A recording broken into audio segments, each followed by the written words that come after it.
Hello and welcome back to the Goat Cave podcast. Today's guest is a legend in the BMX world who is known for his unreal street style of riding and his amazing work behind the lens.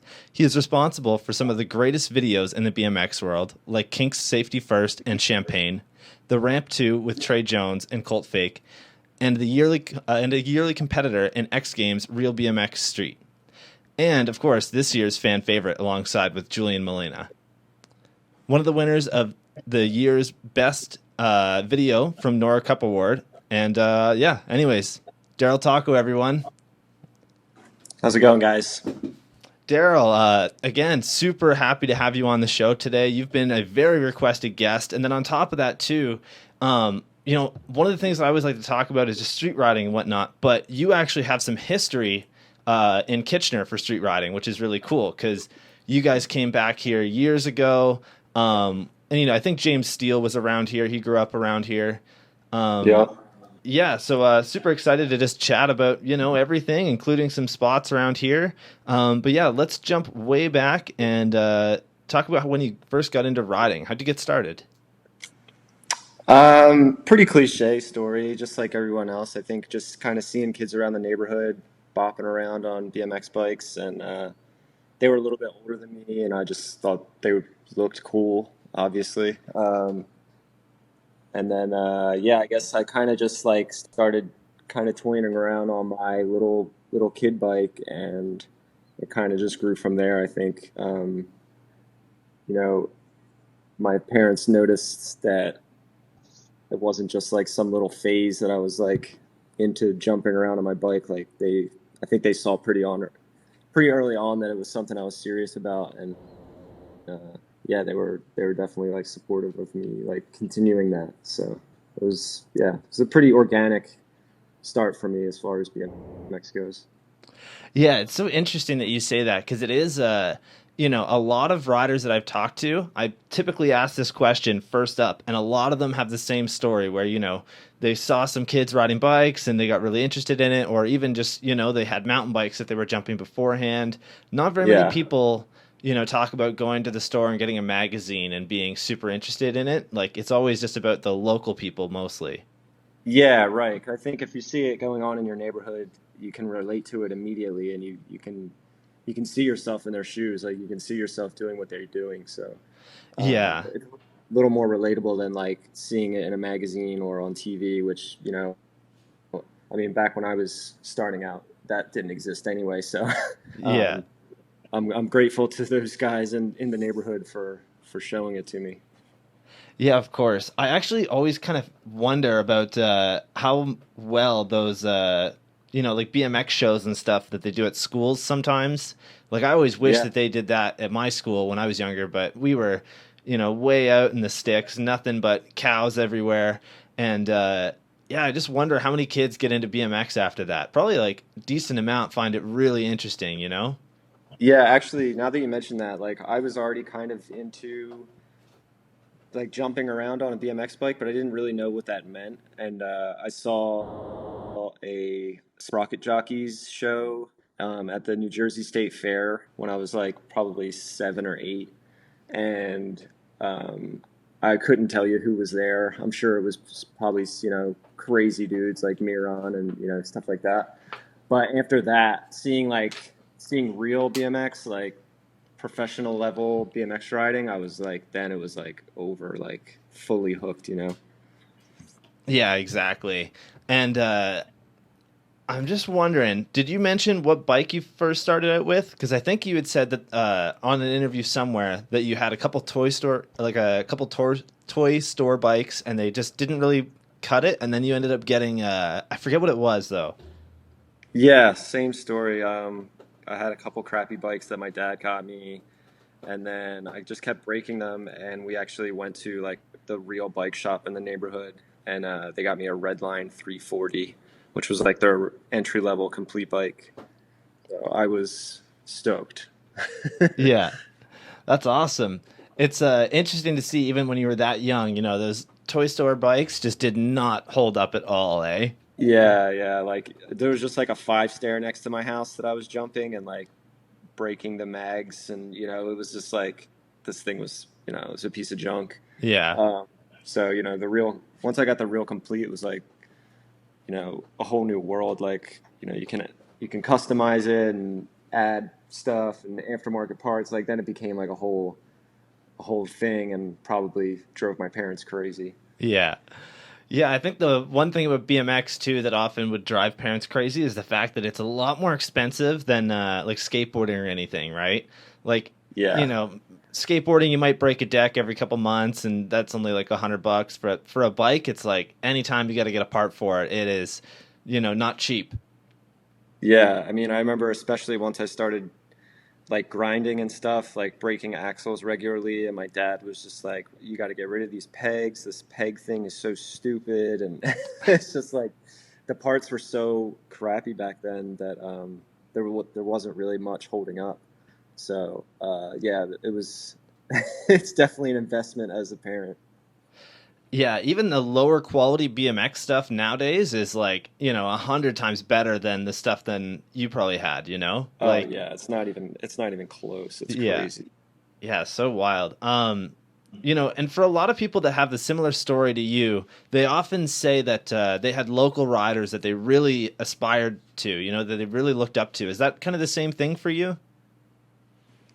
Um, there were definitely like local guys in the neighborhood that or like, surrounding towns that like you knew were better than everybody else. Not, names that anybody would be familiar with these days, but like there was a guy, Randy Curiali, Mike Akins, not Mike Aiken, Mike Akins, um, a dude named Joe Scott, Joe Toll. Like there were just like once I started exploring the area more, like and met more people, I was like, oh, this is like a serious thing around here. Like, there's a lot of kids riding, and there's a lot of kids like that are really good at this. So I think that was really cool to like see that it was like kind of a blossoming thing in like my community. Yeah, absolutely. I feel like that would, really shape the rider who you became, right? Like, even the kids that are riding around here, like, honestly, for years, it was just me and my buddies, and nobody else started riding. And it kind of got depressing where I'm like, you got to have new faces come in, right? Like, new riders and whatnot. And in the last, Right. like, 2 years, there was a bunch of kids that just got into it, and they're already doing handrails and everything.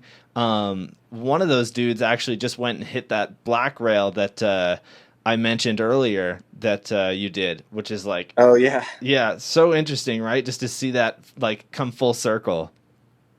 Yeah, definitely.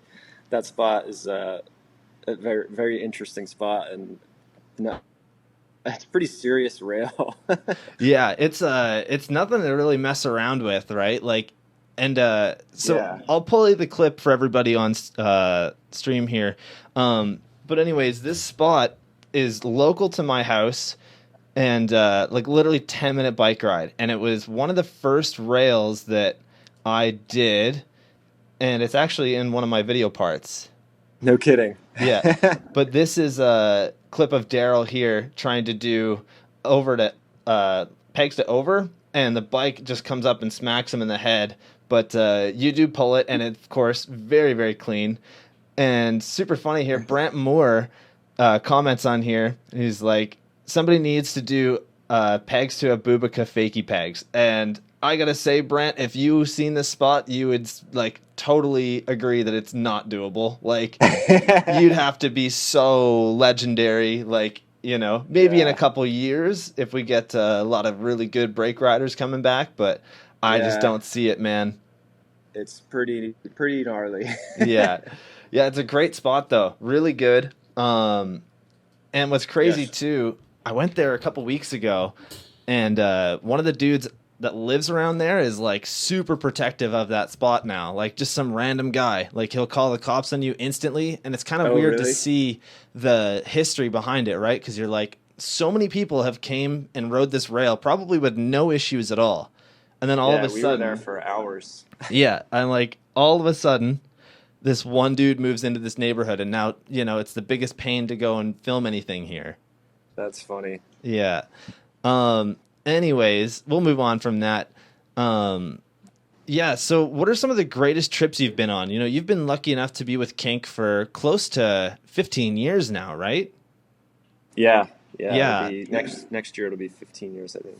Yeah. I think anybody that is in the BMX world knows that Kink definitely treats their riders right when they go on trips. Like, you guys have went fucking everywhere. Japan, like I said earlier, Toronto, and like just everywhere, right? Like, it's kind of cool to see how they'll just send you to all these different places, right?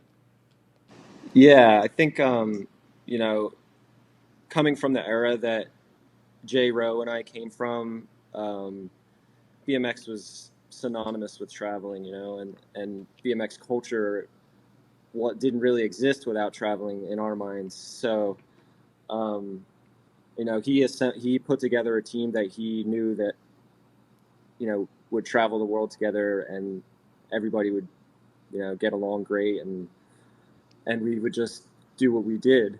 Um, so, once Jay got that job, I think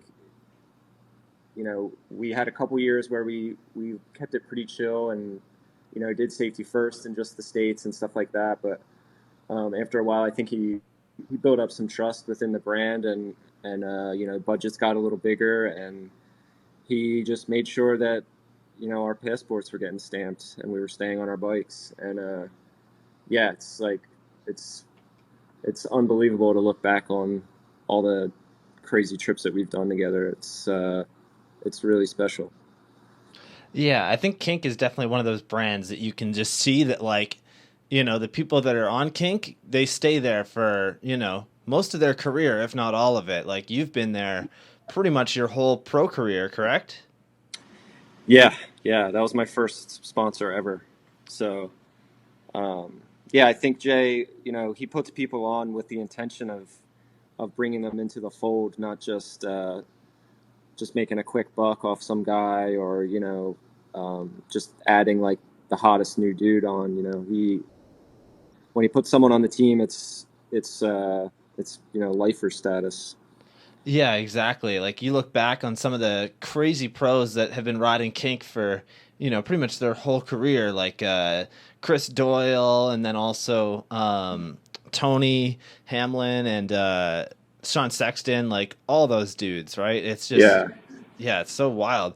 And I think that that's like really says something about the brand. And, I know that you're not like one of the owners, obviously, but like, you play a huge role in Kink and the way that things work around there, especially with being like head of video and everything, right? Like, when you are building a brand, the videos are really what comes down to your marketing, like a lot of the time. Yeah, for sure. I think we all have a part to play behind the scenes. You know, that brand loyalty that comes from not just the guys that are signing the checks. It comes from Jay and the other guys on the team, and um, just what we do in general. I think um, it creates it creates kind of a family vibe that people kind of latch onto, and they want to continue to do their jobs well for Kink, and Kink in return takes care of them. So yeah, it's a rad brand. It's been a rad brand for a long time, and I'm still very proud to be a part of it. Hell yeah. Yeah, moving on from that, let's talk about some of the awesome videos that you've been able to do with Kink. So, first off the bat, your first project with them was Safety First, video that a large part of the community still looks back to on this day. What are some of the best moments during the process of that video? Oh man, uh, so many good trips and memories with that one. I was just a kid riding for Kink, but that didn't really mean anything to me yet. Like, um, I still worked a job. I worked at a restaurant. I lived like a pretty normal life. I just happened to get free bikes, and we had gone on a couple trips, a couple small trips together. Like, we did Mega Tour and stuff like that, which was a huge honor for me. Um, but yeah, once we decided to do Safety First, they asked me to make the video, and I just told them like I didn't think it was possible with my work schedule, you know. And I think Jay just asked me like, how much would it cost for you to quit your job? And you know, we figured out a monthly, you know, very modest monthly salary, and I quit my job immediately, and we started traveling like, you know, the next week. And we were just a bunch of kids, like, you know, Doyle was like the adult in the room, but it was just what felt like a bunch of children running around, filming in California, and, you know, just being in a van nonstop, and kind of seeing the country all together for the first time. Like, you know, we're kind of sharing all these experiences at once as like a pretty young group of guys. And yeah, I don't know, it was epic. You know, me being able to take the reins on a project like that, like, tripped me out, because I was just making local videos at the time, and you know, now I'm filming Chris Doyle and Tony Hamlin, and, you know, like, guys that I've sweated for my whole life. So I think just taking on a project like that, and like the caliber of riding that was happening was like, just had me, you know, on the edge of my seat the entire time. It was really cool. I think you did a really good job too. You know, like when you look back at that video, it's really still holds up quite a lot to this day, which is really cool. And there's so many infamous clips in there, right? Like right off the bat, one of the first things that people think of when they think safety first is Chris Doyle's section. And, you know, that feeble, like the gap to feeble that he did. I think everybody here, you know, would love to hear about that story. So would you mind just sharing that with us? Yeah, of course. So yeah, I think that's UNC Chapel Hill. I kind of always get the North Carolina campuses mixed up.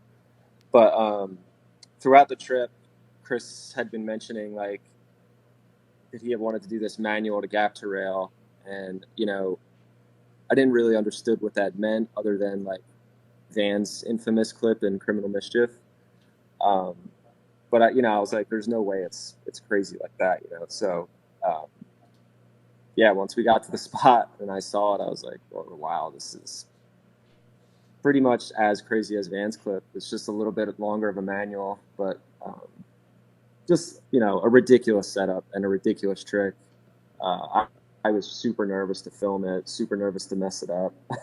I think I had one of the flow guys like filming second angle, because I didn't even own a tripod at the time. So he was just doing like manual to gap firecrackers and kind of figuring out the speed and all that stuff. And yeah, at one point he just looked at me and he's like, this is, you know, I'm going to try it. So yeah, the first one, he just landed like in an absolutely perfect feeble. And I think just out of sheer panic, he like dabbed his foot when he came down. Like, it didn't even really probably need to come off his bike. He was just panicking from landing in feeble. And shout out to Jason Owens, our former AM rider, just lost his mind. Started screaming feeble, and we were just, you know, we thought it was over. Like a foot dab at that time was like, to us, that was like, that's a make. He pulled it. But Chris, being the consummate professional that he is, decided he wanted to get the double peg and do it properly. And I think a couple tries later, he just, nailed it. And it was one of those clips where we all immediately knew, like, this is going to be the last clip of the video, like, no matter what. So, yeah, epic day.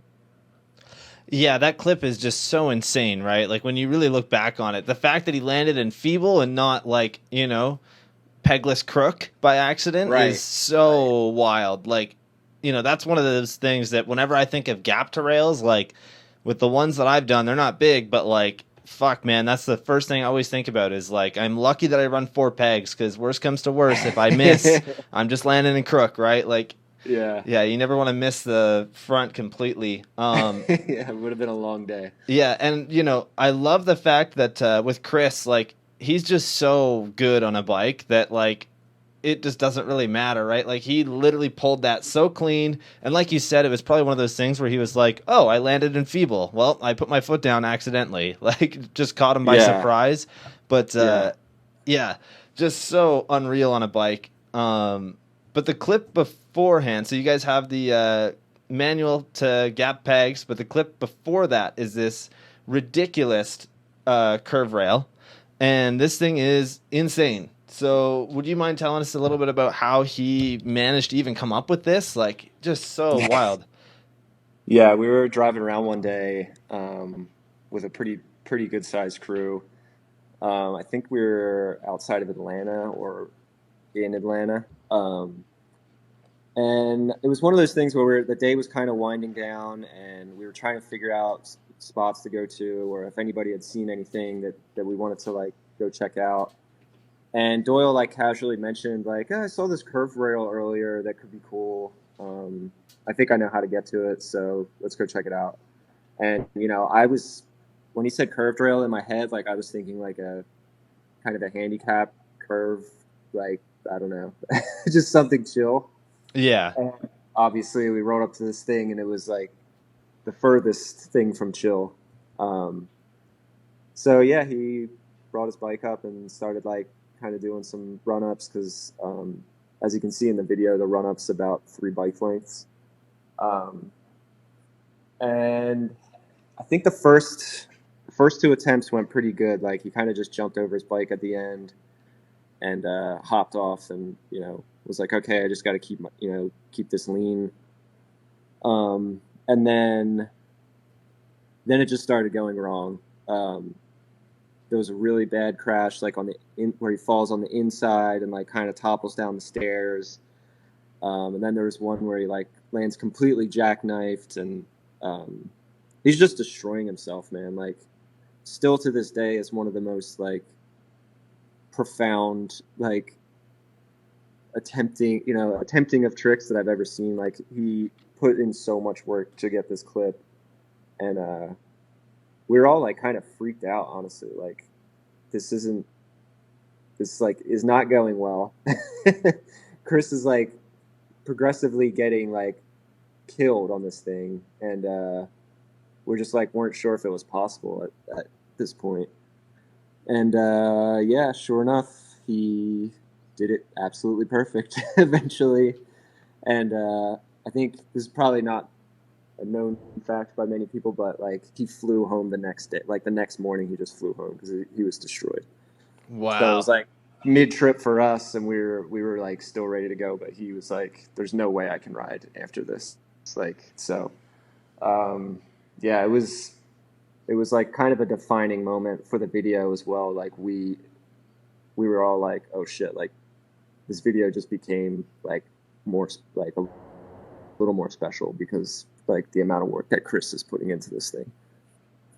Yeah, I absolutely love the end here where he pulls it and then instantly is just running with one of his hands on his head, like so excited that it's all over, really, right? Yeah, yeah, it's just pure relief. Yeah, Chris is one of those guys that he'll be looked at in the next 20 years, next 40 years, next 60 years as one of the best to ever do it, right? And when I see that clip, like it's so it's definitely been around for a while, and to see that like to this day it's still there and that it's still just as solid as it was, and that like when I see a rail like that, I try and think of the people that have hit those, and there's really slim pickings. Not too many people have done a crazy steep curved rail like that, especially one that's like all of the things with that rail are wrong, where the Right. It's super flimsy. You can see how much it moves. There's like a dent in the top of it on the make clip. Like it literally looks like it dents further down and then up. Like it's it's very not the perfect setup, but Chris manages to pull it through. And I think you were mentioning there that everybody wasn't sure how to feel about it while he's doing this. He's really just wrecking himself. as a filmer, that's something you kind of have to encounter, right? Like you'll often have people that really just want to send something, and I think something that kind of related to that was in Chad Osborne's section. There's a clip at the very beginning where he's just going super fast at this gap into like a ledge. It's like a kink ledge, and he's going into the bottom one. And he eats it real hard. With his type of riding, that's kind of like the way he rides, where he's just real fast, no fucks given. How do you deal with those moments where you're not sure if, it's a good idea to really go for that? Yeah, that's an interesting question. That's something I've struggled with more the older I've gotten. I've been in a lot of shitty situations, at this point where, some of my best friends are being seriously injured, and you're going through this kind of traumatic experience with them. Obviously, like, I'm not in danger, but I don't want to see my friends get hurt in any way. So, I think as I've gotten older, I tend to get more nervous, or I'm not going to be a person that talks someone out of something, because that's what we do. That's what we signed up for. But yeah, I definitely have issues with, stressing while people are doing gnarly shit. And that's just kind of how it is these days, like, every day I go out filming with Nathan is like, he's really putting it on the line. And that's kind of the story these days. Guys are just really sending it. And, I'm fortunate, and I'm so happy that I'm able to document this stuff. But, I definitely, I think about the bad consequences. I think about, the hospital stays and all the bad stuff that comes with riding being so gnarly. Riding is gnarly. And I feel like people forget that sometimes. Absolutely. I think you make a great point there, like when you really look at some of the stuff that these guys are doing, especially after watching, all three of Nathan Williams' sections in the past year. I just want to make sure everybody heard that. 3 street sections in the past year. You think about all that, and then you also think about, the most recent Dennis Anderson video, where the shit that those two are doing, like, let's get this on the table right away. These guys are the best BMX riders in the world. Like, when you look at this, Nathan Williams, Dennis Anderson, Garrett Reynolds, these guys have been on top of the fucking game for the past 10 years, and they'll be on top of the game for quite a while to come, right? And but when you look at some of the shit that they're doing, right, like, it is so gnarly. And, it's one of those things that, they really do push the limits of BMX quite often. Like, and also the limits of your body. Like, when you see the first clip in Nathan's 2020 Real BMX part, where he's on this rail and then he goes face down and out cold, it is one of the scariest things I've seen on a bike in the past, 10 years that I've been doing this kind of stuff. So it's, just wild. But I think that it all does, like you said, it plays a big role in how people ride and the way that things progress, and that's just kind of the way things go, right? Yeah, I don't think it's not slowing down. It's only going to get progressively crazier as time goes by. And if you look at the past 20 years of street riding, like, that's, it's shown to be very true. I obviously, like, technically street riding is at its, what seems like its limits on a technical basis, but the gnarly factor, that's never gonna end. It's just gonna keep getting crazier. Yeah, some of the shit that kids are doing now, man, just blows my mind. Like, just regular people and the shit that they're doing, not pros, like, blows my mind. But then again, when you start seeing all the stuff that pros are doing, like, think about how, would any of that stuff been possible 20 years ago on the bikes that people were riding? Like, I don't think so. Like, we are definitely at a great point in BMX where, most bikes, you can go out and buy a frame and you'll be on that for quite a while and you can put that thing through a lot, right? Like, Yeah, I think the technology has kept up with the riding, like yeah. they kind of go hand in hand, and that's like necessary these days. Yeah, absolutely. And something I wanted to add to our last point there, just about filming and being in those situations. You're also, a pro rider. Like you were a pro rider for years, and you're still an unbelievable rider. So I think you kind of can look at it in a different way, right? Where like you have been that guy where the filmer is filming you. Like I don't know if this is going to be the right, like I don't know how I feel about this. Yeah, right. Yeah. Yeah, I think it's good to have um, that same eye. Obviously, like I understand what's happening, in a sense that a non-rider or maybe even a non-professional rider would understand. Um, Kind of understand the pressure that they feel like they're under, or how bad they want to get this done. Um, so yeah, I think I have a little bit more um, to relate to in those situations. But obviously, like I was a different type of rider than Nathan Williams or Dennis Anderson. Like Yeah, absolutely. all riding is dangerous, but I wasn't putting my life on the line on a daily basis like these guys. So, Yeah. um, but yeah, I definitely I think coming from a professional riding background, it definitely helps me like relate to what's going on in their heads, I think. Yeah, I definitely think so. Like that's kind of where I'm coming with it is that um, where they are at in their head and whatnot, and how to kind of motivate them, make them, because a lot of the time when you have somebody that gets hurt, it's because they kind of second guess themselves in a weird way, or it's something where they've done it so many times that they really don't think about it, right? Like a lot of people have that happen, including Right. myself, right? Like a bunch of times I've gotten hurt because I second guessed myself when I should have just done it and I probably would have pulled it. Right. Yeah. Um, but anyways, all right, guys, I'll tell you this. You know it and I know it. It's easier to buy bike parts online nowadays. And where better to get them than the one and only Harvester Bikes? That's right, we're talking about some of the best brands in BMX being sold all over Canada from a bike shop who cares about you and your local BMX community.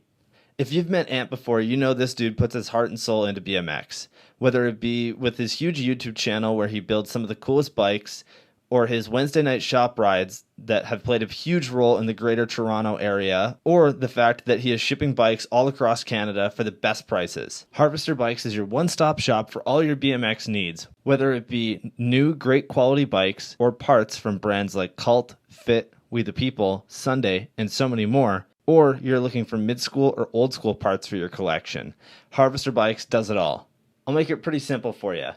If you're not buying from Harvester Bikes, you're not supporting the best BMX shop in Canada. Head over to Harvester Bikes today and get some free HVXgoat stickers with your order for a limited time only.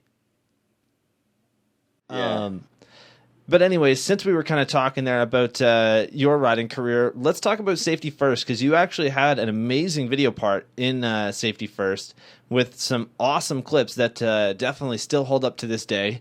So the last clip in your part is a rail hop manual 180 bar at the Montreal Olympic Stadium.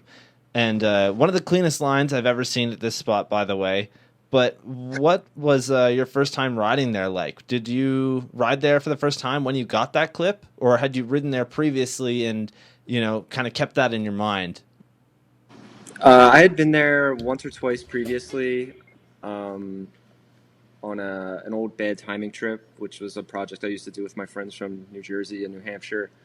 We went up there to check the place out, and I think might have gotten a clip or two there, but I think going there with the Kink team had a different impact on me. Riding with those guys, I progressed pretty quickly in a short amount of time. I mean, it's hard not to when you're riding with guys like Sean Sexton and Chris Doyle. So for that Kink trip, I think by that time I had my eyes had been opened a little bit more. I had learned a few things, and yeah, I think I knew, like, going there, I knew exactly what I wanted to do on that spot, and yeah, it worked out pretty good. Shout out to my brother for filming that. Actually, my brother came along on that Kink trip to help us film, and he filmed like all my footage from that trip. So yeah, it was a great trip. That's awesome. Yeah, Montreal was one of the greatest cities that I've ever traveled to for BMX. And that spot is still there to this day. However, they have put up a bunch of railings kind of around it. So you Oh, no gotta, kidding. yeah, you gotta have hops like you apparently, and you can probably still ride that spot. Um, yeah, but they actually have a bunch of stuff there now too. Like you guys had ridden the Big O, which is the infamous full pipe that has a section cut out that's a half pipe. Yeah, Yeah, that great thing spot. is unreal. And any tips for people out there if you plan on going to that spot? Just maybe show up when there isn't any skaters because those dudes fucking gatekeep that spot like crazy. Yeah, they do not like BMX dudes that ride that spot. We Yeah, encountered I that the first remember time we went. the Montreal skate scene's serious. I remember that. Yeah, they're really into it, eh? Um, Yeah. they also put in a Vans Bowl for like one of the Van Duren contests, and it's still there to this day. You can go and ride it, and it's gnarly. It is a fucking wild bowl. No shit. It's at the stadium. Yep, it's at the stadium. It's literally like right near that spot, actually, the spot that you have your last clip on.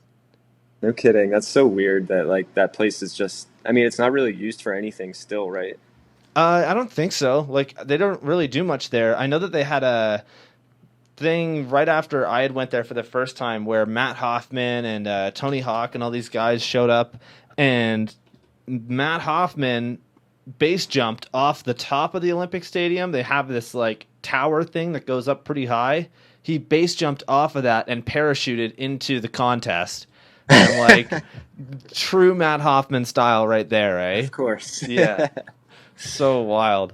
Anyways, there's also a clip right before that last one.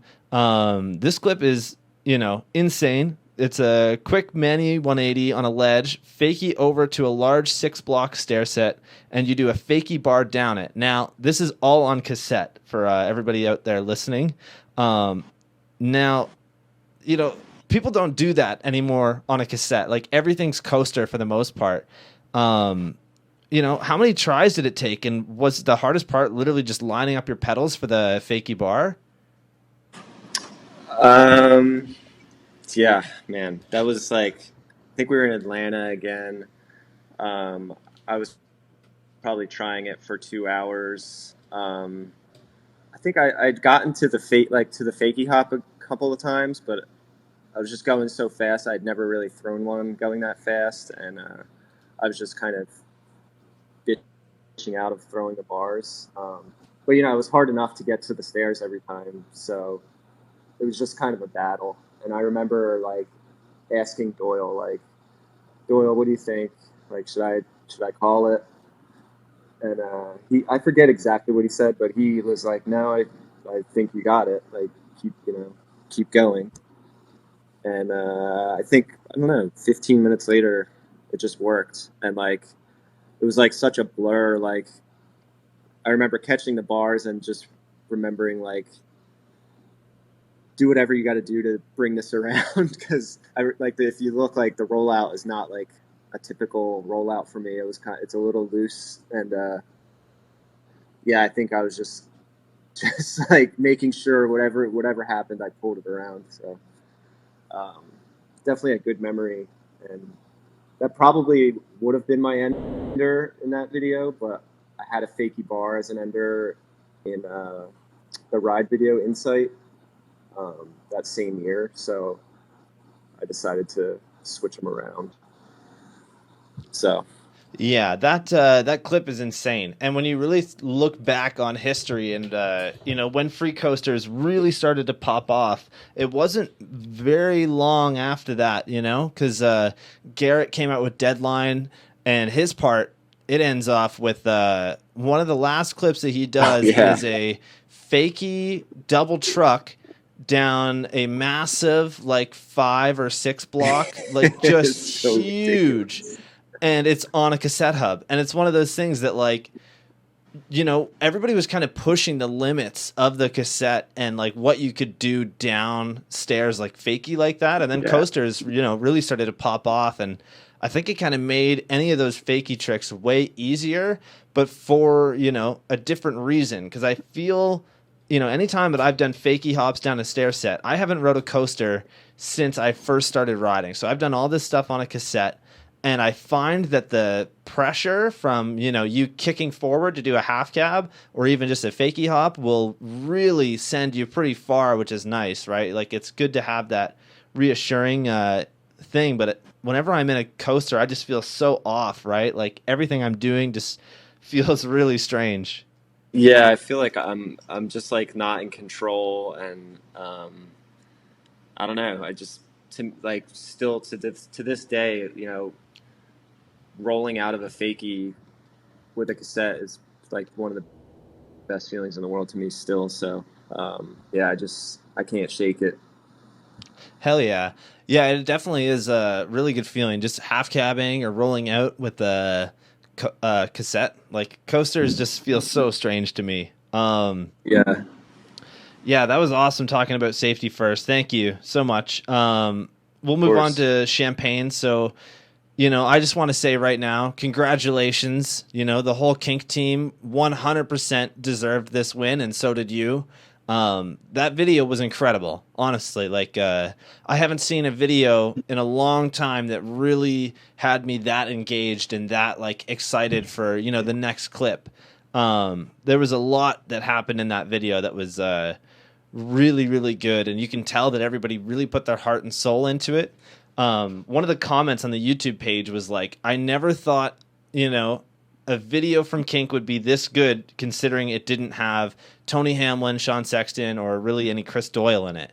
And that was kind Yeah. of an interesting thing, right? Because Kink has kind of always been infamous with those three legends. And Right. I got to say, man, the whole crew did an amazing job. It was such a great video. But anyways, what was it like to win Nora Cup? How excited were you? That wasn't even that long ago. That was like a week ago.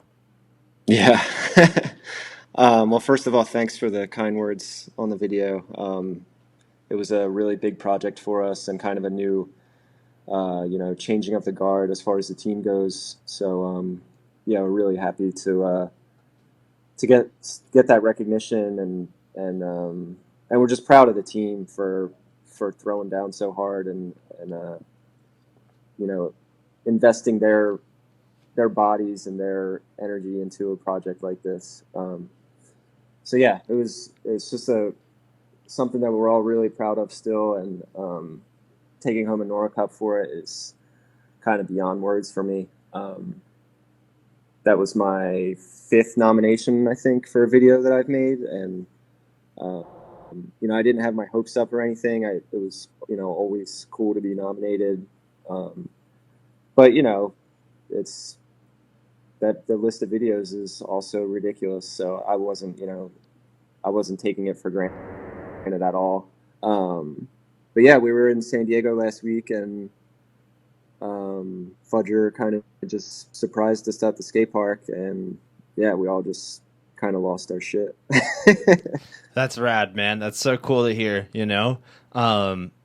Yeah, like I said, you guys did an amazing job. And I think for anybody that really pays attention to BMX and they know about, all the videos and everything that's happened in the past few years, as well as like, even me, like just filming videos, it's always one of those things where it's like, God damn, dude, to win a Nora Cup is like, that is literally a trophy signifying that you have made something that is, historic in the BMX world, that is respected by so many people, right? Because it's literally the most respected BMX riders in the world vote on your thing, like to see who wins, right?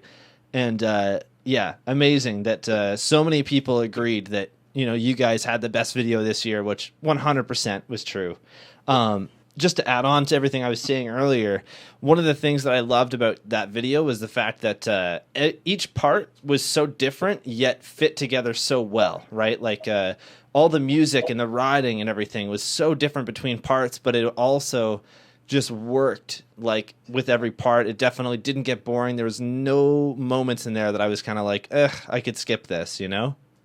That's really good to hear. Yeah, we really wanted to make something that you could enjoy all the way through and didn't need to grab the remote for, you know.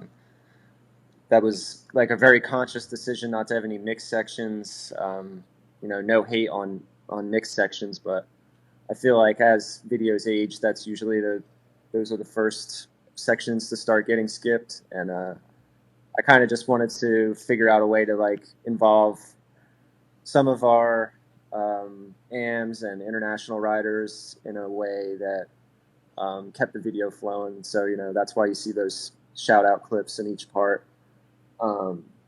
But yeah, I think, you know, cohesion was really important for me making the video. And I had a lot of really good input from the team, Calvin in particular, like helping me find the right stuff for the right parts, and you know, making sure that everyone was happy with, you know, how their parts looked and sounded. So it came together very organically, and yeah, we're all really stoked.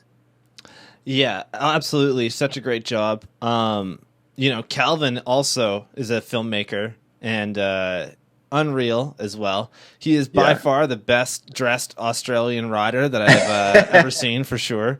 Yeah. Anyways, what were some of the challenges you faced while editing? I feel like we always hear about, you know, the challenges during filming, but as somebody who's like, you know, my last video, I spent just as long editing as I would going out and filming, because I did a bunch of animation and all this crazy weird stuff within it. But for you, like, what was it like to edit this video? What was the process like?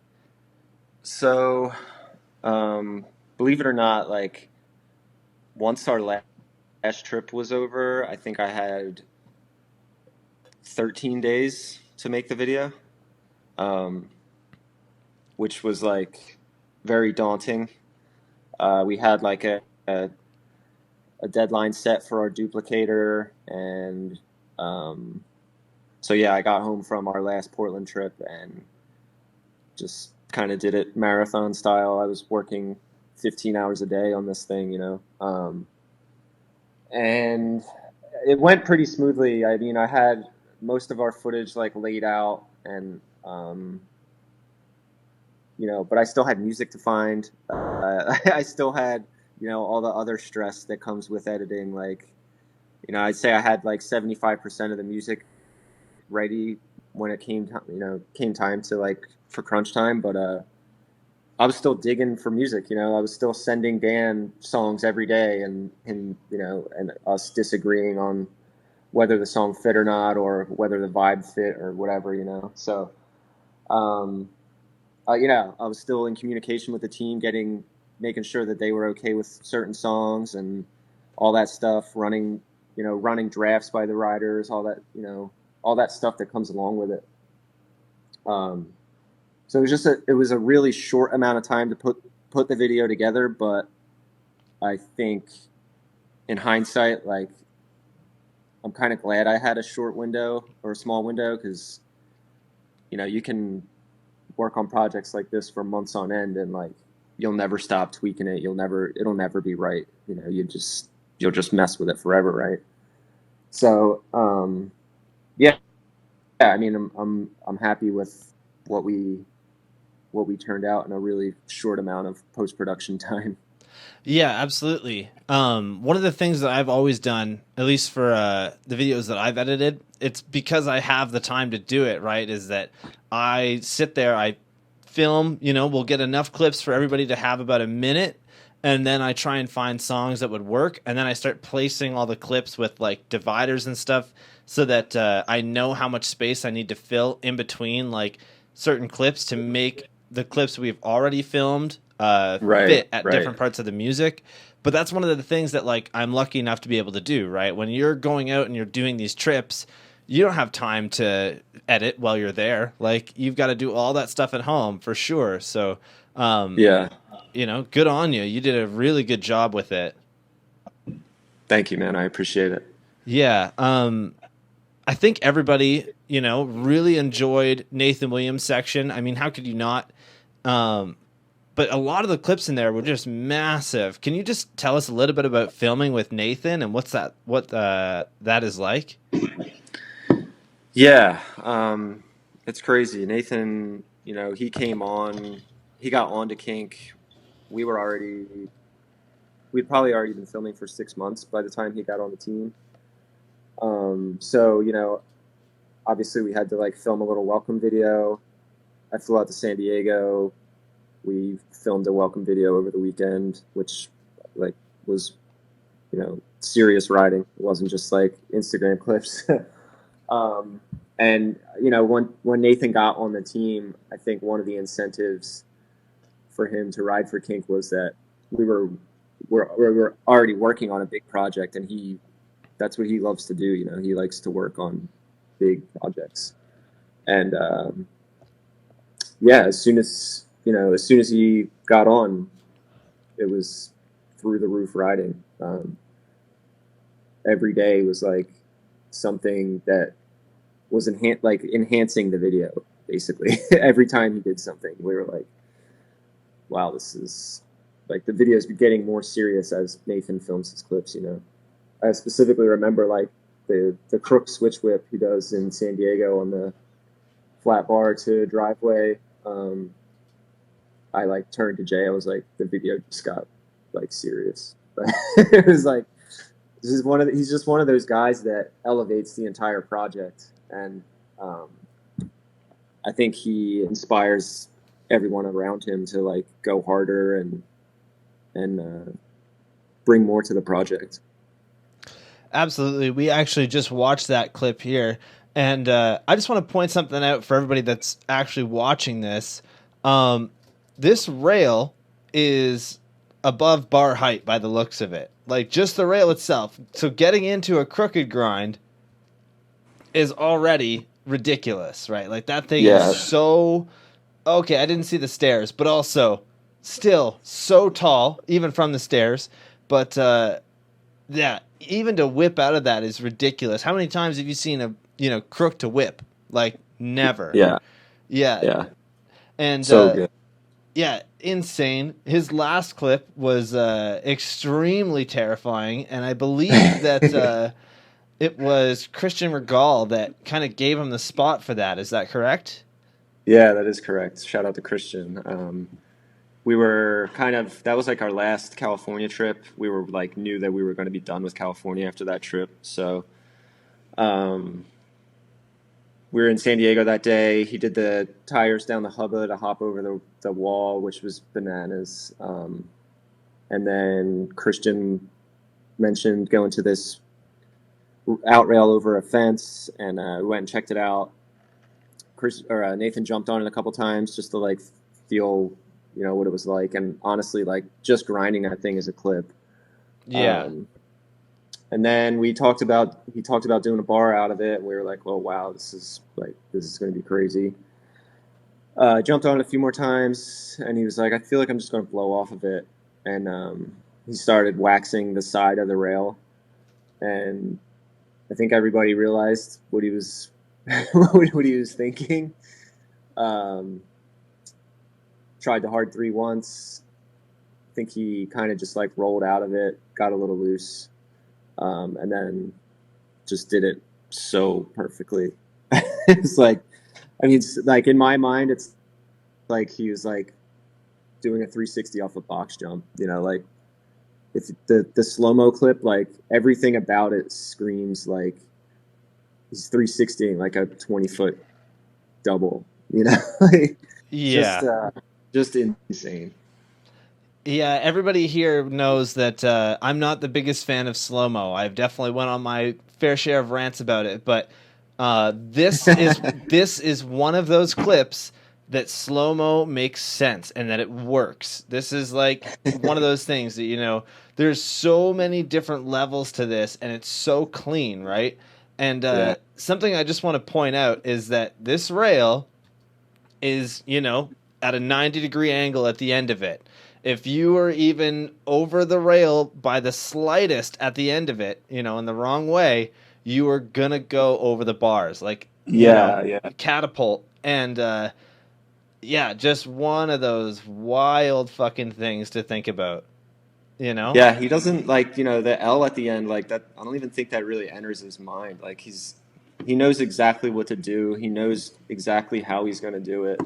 He knows he's not like going to lean too far and catch it. Like he's just um, his confidence is incredible, and he just knows what to do. Yeah, absolutely. Definitely one of those clips that really took everybody away, you know? Like I kind of remember when that clip came out online and just, changed the game, that's for sure. Yeah, it's one that'll go down in people's memories for a long time, I think. Absolutely, yeah. Um So one of the other things that I think has been a huge highlight of your career is that you've been able to participate in, I believe, every single real BMX street contest through X Games. And anybody who listens to the show, they know that Stu was my biggest influence when it came to filming and just the way that I kind of look at things in the BMX world. But real BMX is one of those things that I look forward to every year. And I gotta say, each part that you put out with everybody was amazing, right? Like you had some amazing parts from Colt Fake, Tom Dugan, Dan Collar, and then of course, most recently, Julian Molina. Like I said, all the video parts were amazing, and they were just filled with clips that'll be looked back over time. And I think one of the things that really brought home, some of the video parts that you made was your most recent one with Julian, because the whole part feels as if you're kind of telling a story, Julian, for anybody that doesn't know, he lost his left leg in a skateboarding accident when he was 7 years old, but he has not let that slow him down. His video part had huge clips that I think any pro would have to think twice about before trying. And yeah, it was very clear that you guys worked together really well and you were great teammates. How did you get involved with Julian, and what are some of the, stories behind the lens? Well, yeah. First off, thanks for the kind words about the X Games stuff. It's an awesome contest, and I can't thank Stu enough for including me and giving BMX an outlet like that is, I think, really important, and one of the biggest things that's happened for street riding since its inception, honestly. Um, but yeah, Stu hit me up um, about filming Julian.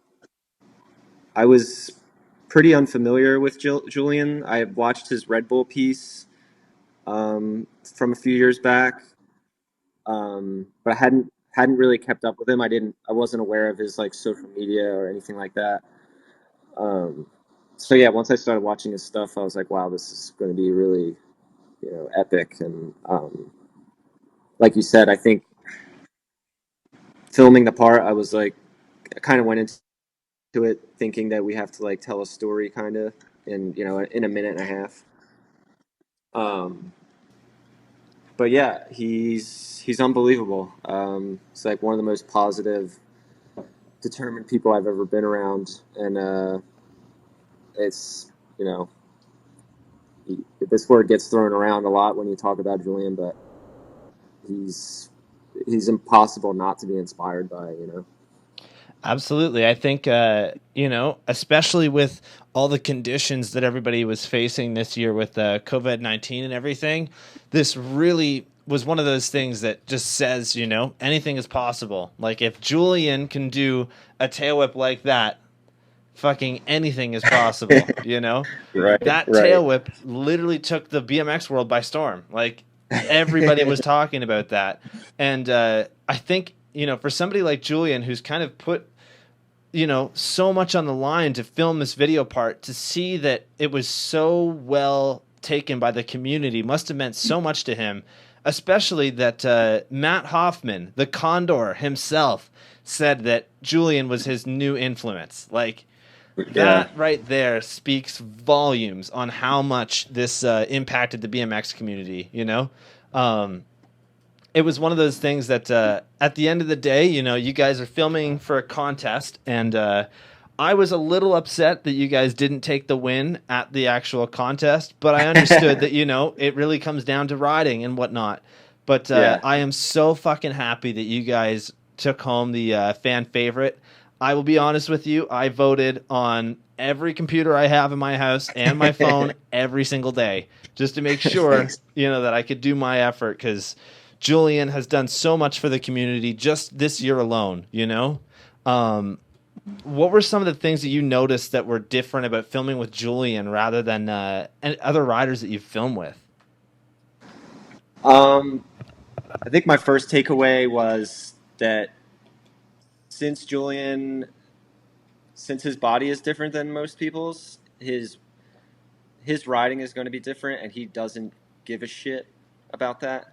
He doesn't give a shit if his stuff is going to be a little bit different. If he's going to, have to find like interesting tricks or, um, kind of freestyle his way through this video part. Like, I obviously I picked all the clips that went into his part, but there was a lot of stuff that didn't make the part that's like completely, like organic freestyle for Julian because of his. I wouldn't even want to call it a disability at this point, but um, I just think he doesn't really give a shit what everybody else is doing. He does what he's into doing and what he's capable of doing, and I think that's like the sickest shit in the world.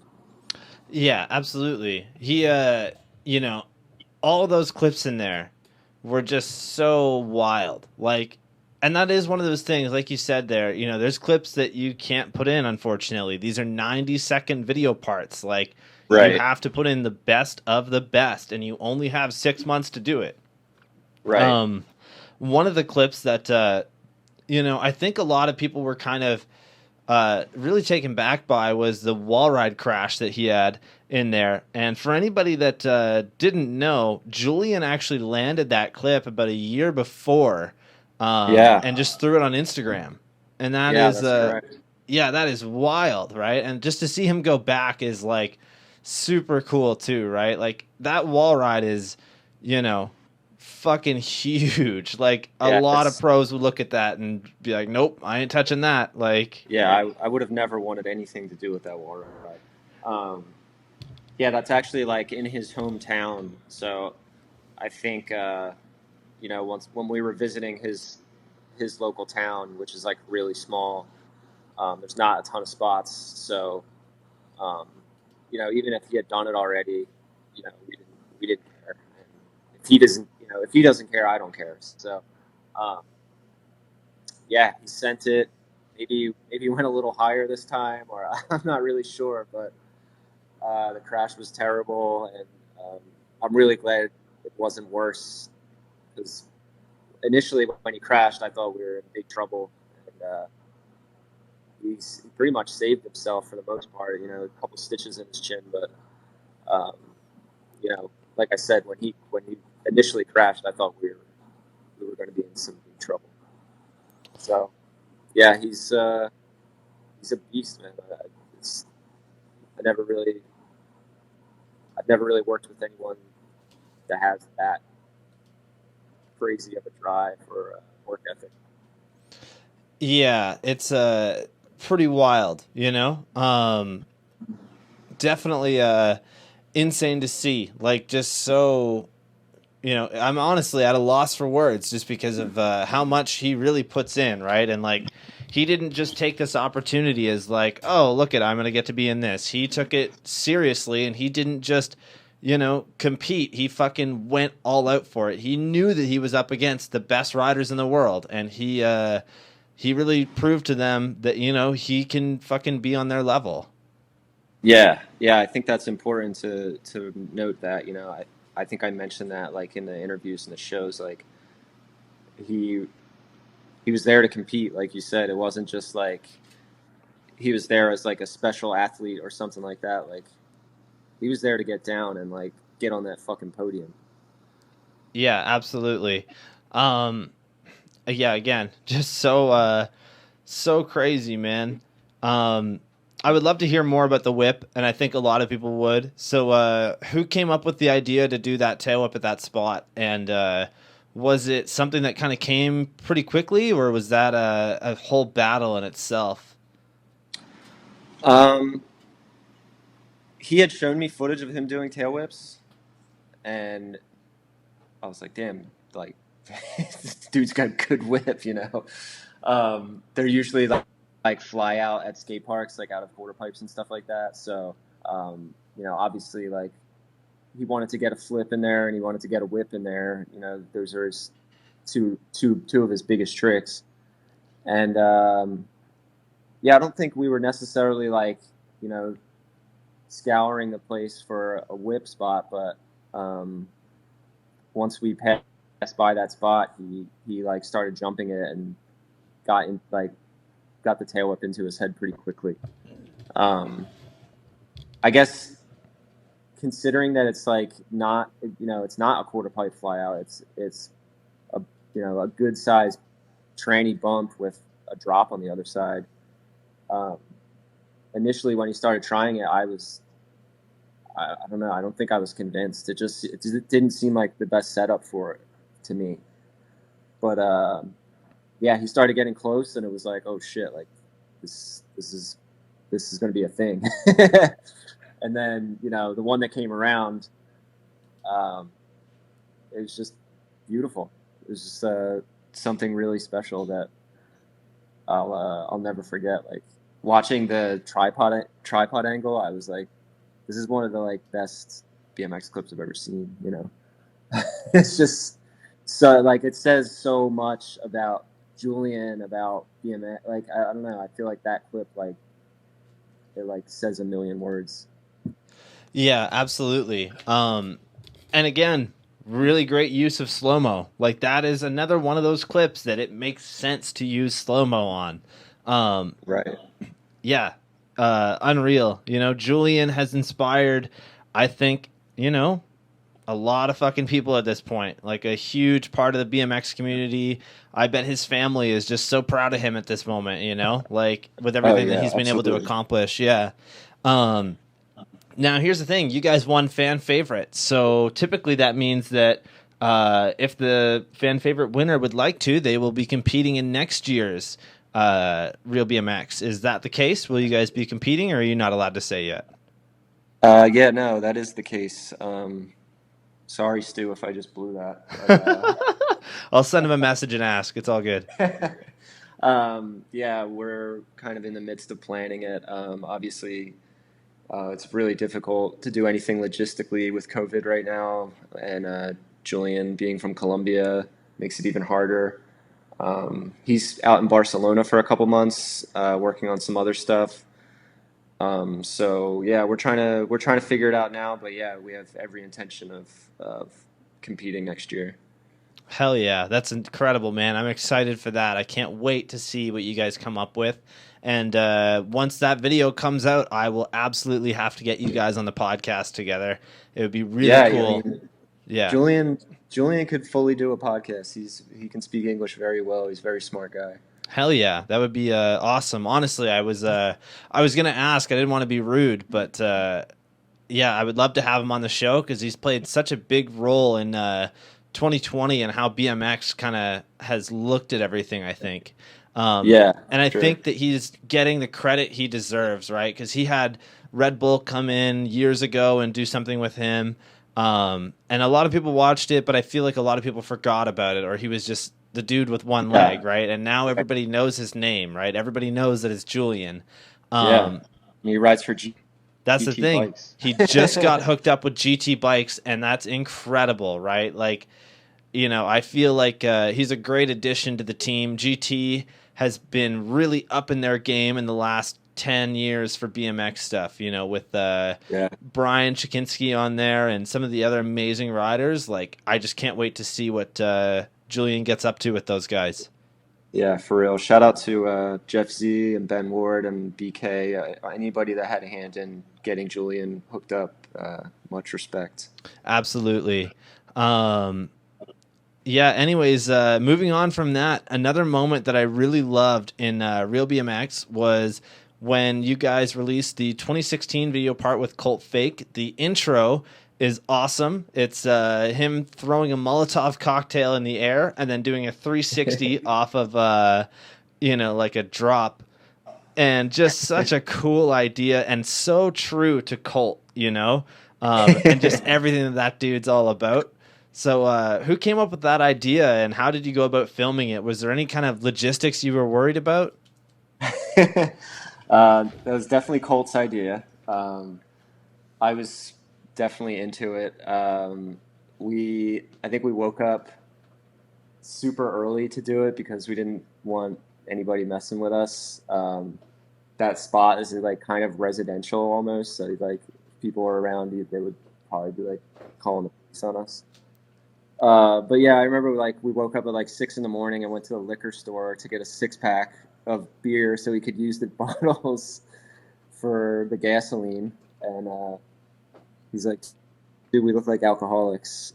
But yeah, we just poured the beer out, and then he had 6 attempts at it. So it was so sketchy. Like the one he like dropped before he even like got to the 360, like he washed out because he was pedaling with one hand, and the Molotov broke like right in front of him. Oh my Um, god. I remember like yelling, like, "Are you on fire?" um, Oh my god. and then a couple like he threw the Molotov and like didn't do a good 360, and like would wash out or something like that because he's like throwing this thing in the air and then putting his hand back on the bike and immediately bunny hopping so that like the pop wasn't right. Um, but yeah, when it worked, it was awesome. Like we were like, "Dude, we got it." So I think that was like one of the things that we did early on, and I knew like Colt had like kind of a vision for this thing and to like make it, daredevilish like Colt always does. He has a way of making his video parts feel like supernatural or like they're out of a fucking comic book or something. Yeah, So absolutely. yeah, I mean that was an unbelievable year. Like Colt just everything he did was shocking. Like it was just like the whole way through was like, wow, this guy is fucking serious, man. Um, and I remember when we had the day of shooting, like at the contest, like when they're announcing medalists, I think Van was telling me like, dude, you guys are gonna like, you're gonna be up there, and I was like, nah, like no way, like I just didn't think that would be possible, and sure enough, we got silver and then the fan favorite, so it was like, holy shit. Yeah, honestly, one of the things that I love about Real BMX is that typically you guys all get together afterwards and you will shoot, just a day of you guys sitting there and watching each other's videos and talking about them. And it's one of those things that, like, it doesn't feel like a contest because, everybody that's there is just as hyped on somebody else's part, right? Like, Yeah, everybody for at sure. these things is so humbled to be there. Um, Yeah. yeah, and unfortunately, you guys weren't able to do that for this year. But going back, anyways, what were some of the other scary things about filming with Colt? Because that guy just fucking gives it. Like, he is unreal. Yeah, I mean, yeah, some of those, especially that year, some of those clips were like, the most scared I've ever been filming. Like, the like Blyther drop to down rail at the apartment complex where he like puts his back wheel on the like L side of the rail and then just like jumps onto his bike on the rail. Yeah, Um, that's like so ridiculous. I remember like physically like shaking with the camera in my hand, like this is so sketchy. Um, that stands out, and then obviously his ender, like that feeble off the roof, is like it's like superhuman size spot. Like no one would ever look at that spot. And he did it perfect. And all those clips came with crashes. Like Colt eats shit for real, and he's just such a badass. I don't know. Colt, I love Colt. Yeah, there's there's a type of rider that is like him, and most of those dudes are on bone death. That's for sure. Which is like so crazy, right? Like, who sends it as hard as these fucking guys, and who has just as bad of crashes, right? Like, it's yeah, just so wild. And Colt is like, he's always been one of my favorite riders. Just the way that he rides. Yeah, just so nuts. While we're on the topic of bone death and those kind of guys, everybody here that's listened to my show before knows that Anthem 2 is my favorite video of all time, and you actually had the opportunity to film some amazing footage for Anthem 2. So one of the clips that's always been iconic that I think a lot of people look back on is the clip of Burns jumping off of the apartment building into this like shed roof kind of thing, and then he completely destroys his ankle running into a fence. Yeah, I had Stu on recently, and we talked about Anthem, and that was one of the things that I didn't know, that he didn't film that. That was you. So I would love to hear the story behind that clip.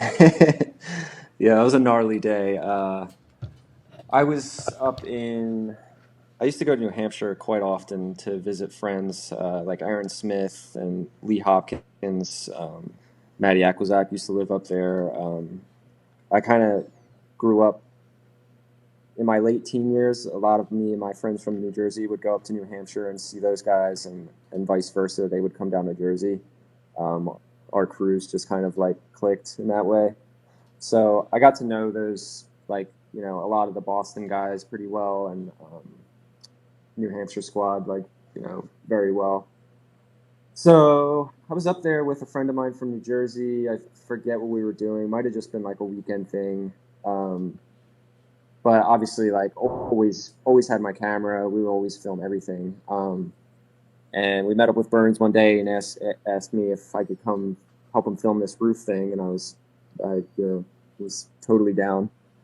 And then he told me that Lino Gonzalez was actually going to meet up to film a second angle. So I was stoked on that. So yeah, we got to the spot, and it's like larger than life, obviously.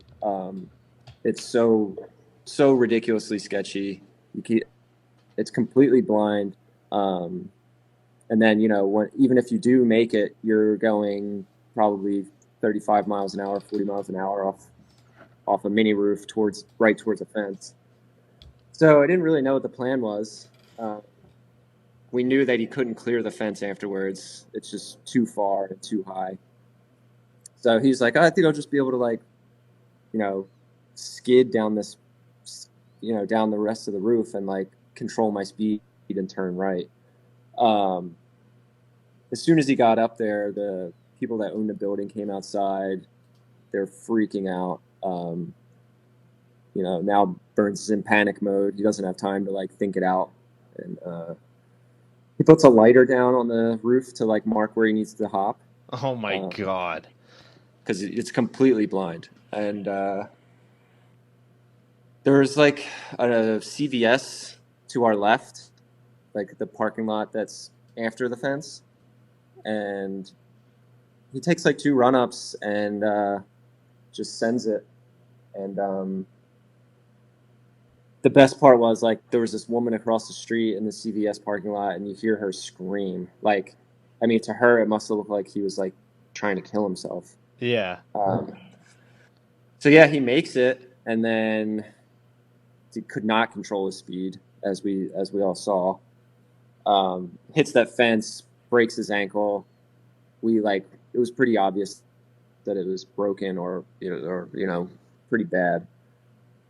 We had Jeff Allen with us. Shout out to Jeff Allen. I don't know if you're familiar with Jeff Allen, but from that era, one of the best BMX photographers in the world. So he was with Burns, and I was with my friend from Jersey, and Lino was there, I think, by himself. And I, ran up to Burns. I'm like, "Are you okay?" He's like, "I'll be fine. I'm gonna have to go to the hospital." he's like, the cops are on their way, like, just leave, like, get out of here.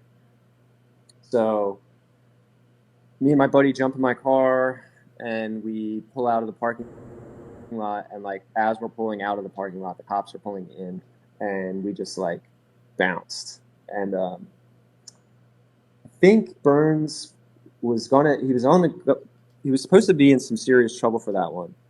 And I don't know if many people know this, but like Burns's entire family is like Massachusetts police, and he managed to squirm his way out of the out of the trespassing or whatever charges that they gave him.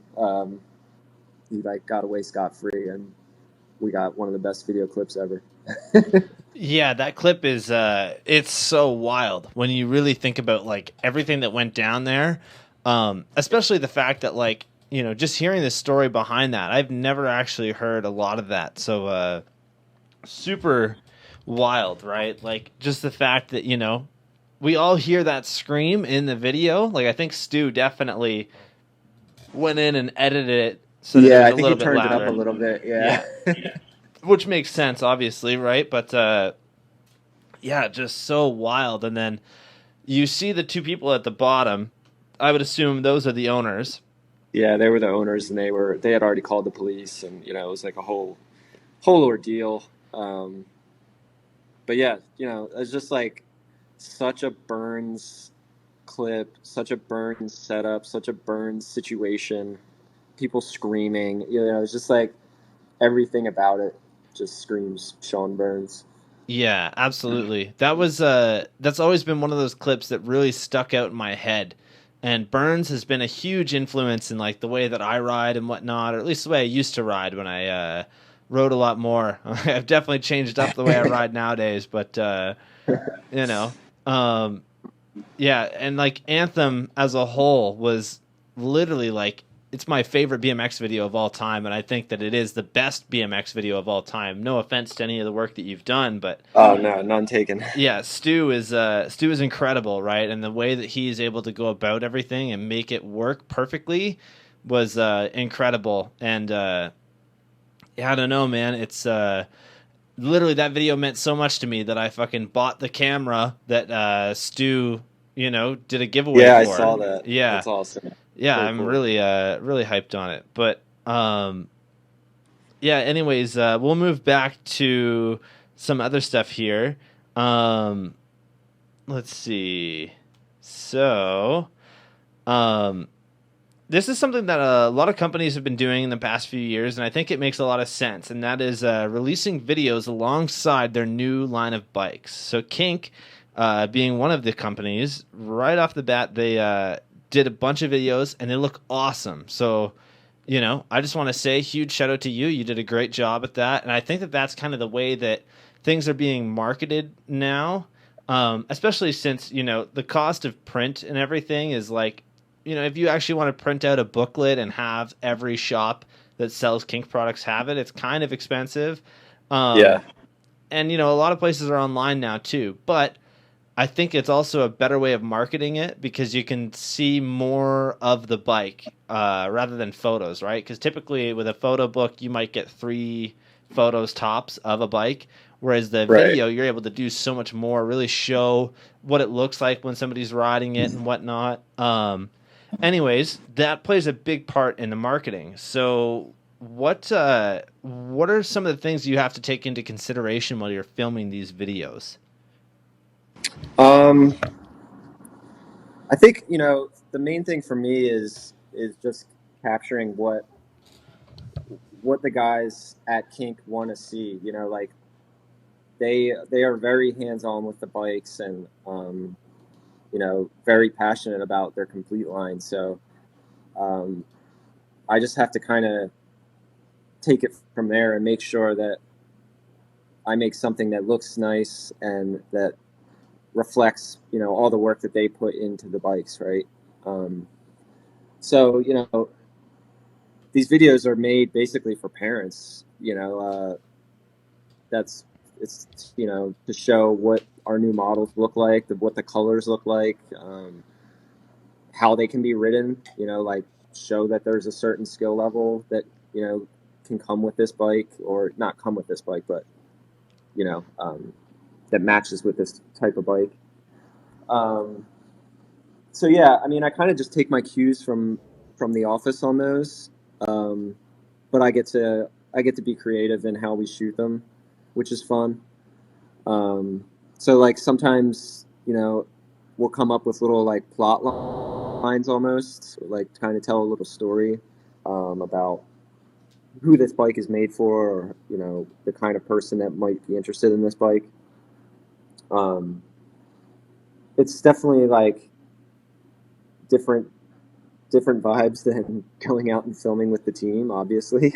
But it's cool to make a little like kind of more commercial-esque pieces for Kink, and just do something different. That's it's not super stressful, and it's a lot of work, but it's pretty chill. But yeah, it's cool. I mean, I like looking back on them. It's fun to like kind of add a little more production value to them. We kind of use some different tools and stuff like that don't get used on like a typical street shoot, which is fun.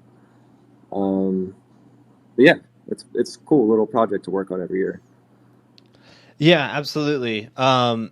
What I love about these videos too is that, like you said, it's mainly for the parents, right? Because not a lot of people are really, I don't know, like most times parents want to see this kind of stuff before they buy the bike, obviously. Right. Yeah, and I think that it is something that like it's so different from what you guys normally would be filming, right? Because normally you go out, you'll film some street stuff, and this kind of has its own thing. But I think that it really shows that you're not just a BMX filmer, and I think that should be well known. Like you also shoot a lot of other amazing stuff, but BMX is kind of your wheelhouse, But Yeah. I think it's really cool that people are doing these videos, and I think that Kink did it really well with the way that they really showcase the different parts on the bike and whatnot.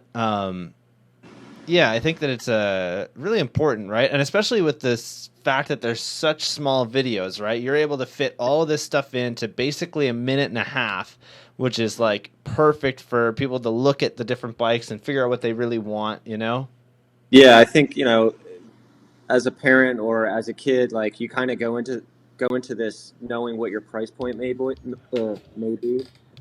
So if you find the price point that works for you, now you can see that price point being ridden and being shown off in a commercial type of video where you get like a understanding of why this bike costs this much, or what you're getting out of the money that you're paying. So yeah, absolutely. And there's definitely some other companies that have been doing it as well, but I don't know. Kink has, you guys have done something a little different with it, which I really enjoy. So good job, man. Those look awesome. cheers, man. Thank you for watching. That's cool. Yeah, I think a lot of people kind of forget, right? Like, especially once you've been riding for a few years, you almost forget the complete bikes are a thing, right? Because typically you'll buy a complete when you first start. You might change out some parts on it. Yeah.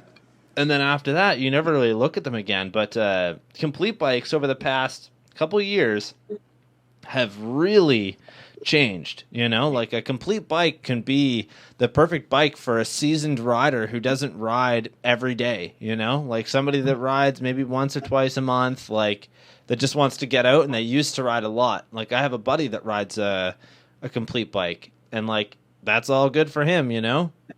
Right. Yeah. I mean, it's definitely not just for little kids. It can work for a whole range of people that want to get into BMX.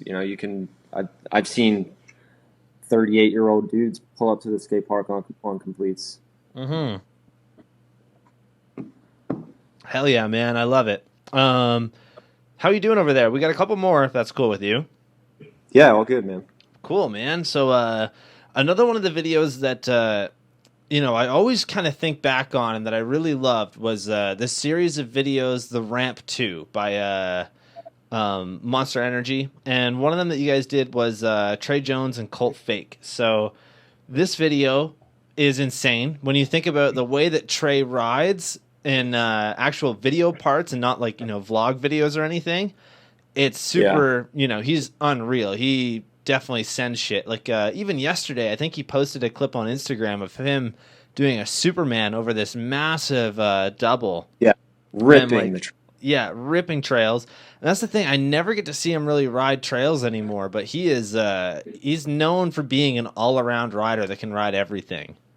Yeah, I mean, hands down, Trey Jones is like one of the most talented bike riders in the world, Oh, 100%. absolutely, yeah.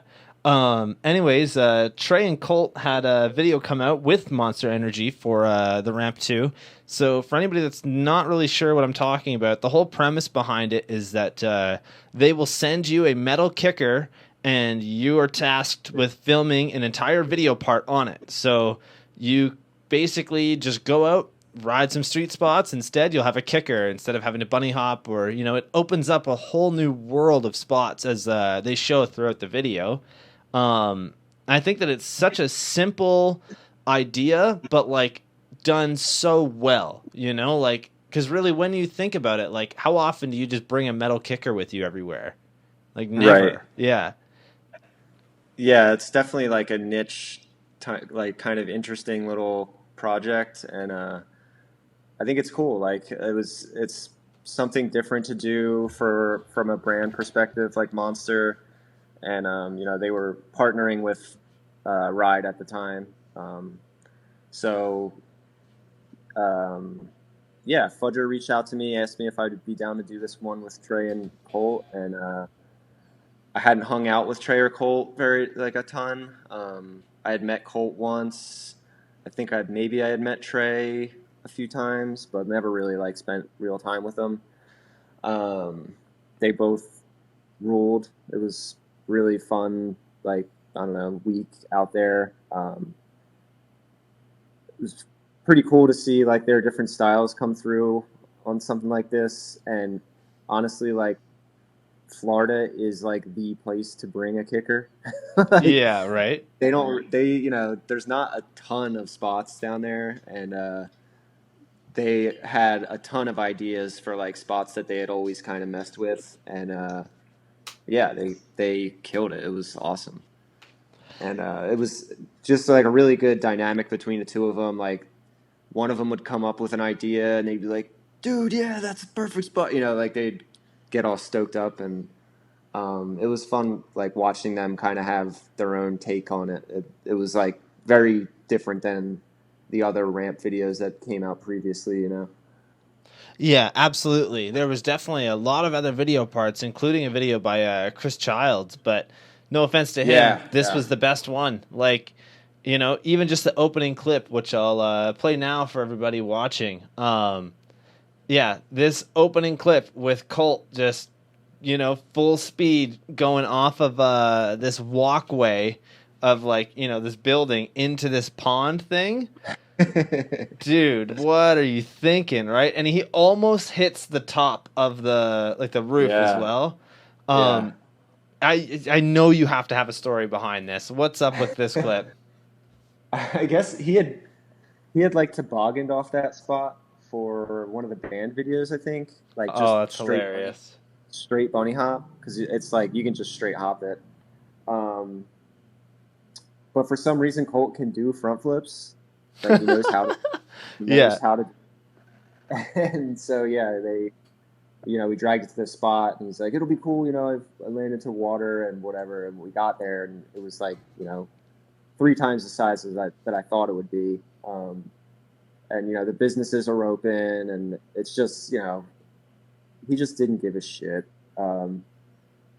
There's like a clip, like when he's running up at it, like he gets stopped in the hallway, and like some guy's like telling him to leave, and he just sends the front flip. But yeah, when he sent it, I was like, he started as soon as he came off, but I was like, he's gonna hit the ceiling. Like this is gonna be bad. Yeah. But like just barely missed it, and then comes up out of the water all gassed up and pours Monster Energy all over himself. It was just like such another like cult moment. Trey was all stoked, and Fudger's losing his mind. It was ridiculous. Yeah, definitely one of the craziest fucking clips. We just watched another clip here where he tries to gap over a fence and lands in the mulch and does like a front flip, and instant smile on his face after he lands, Oh which is yeah, wild. yeah, yeah. They were like, "This is a perfect spot," Yeah. and yeah, the mulch was so like way too soft to land him from that height, and yeah, just like he always kind of rolls out of things smiling. It's amazing. Yeah, that's one of my favorite things, right? Like one of my earliest guests was the Fids, and the Fids is notorious for that, right? Like there's a clip of him trying to do a turn down over the nitro ramp, and he just gets locked in it and then goes over the bars, and then like the camera zooms in and it's just him like huge smile on his face laughing about it. Yeah, that's like Amazing. yeah, one of my favorite moments in BMX. Um but yeah, what was it like to film this video with them? Because, dude, these guys are both crazy, and the shit that they would come up with, like, it must have been, like, I don't know, dude, what's going on here? Yeah, no, it was cool. Like, it was cool meeting those guys and spending some actual time with them. Like, you have this idea in your head that like Trey sleeps in a tent in somebody's yard and like doesn't shower and whatever, and then or you think that like Colt is just like constantly wasted, or like there's they have like these reputations from like when they were kids, basically when we were watching the band videos and stuff like that. So I always followed their stuff, and it was like very refreshing meeting them and seeing that like they're both super chill.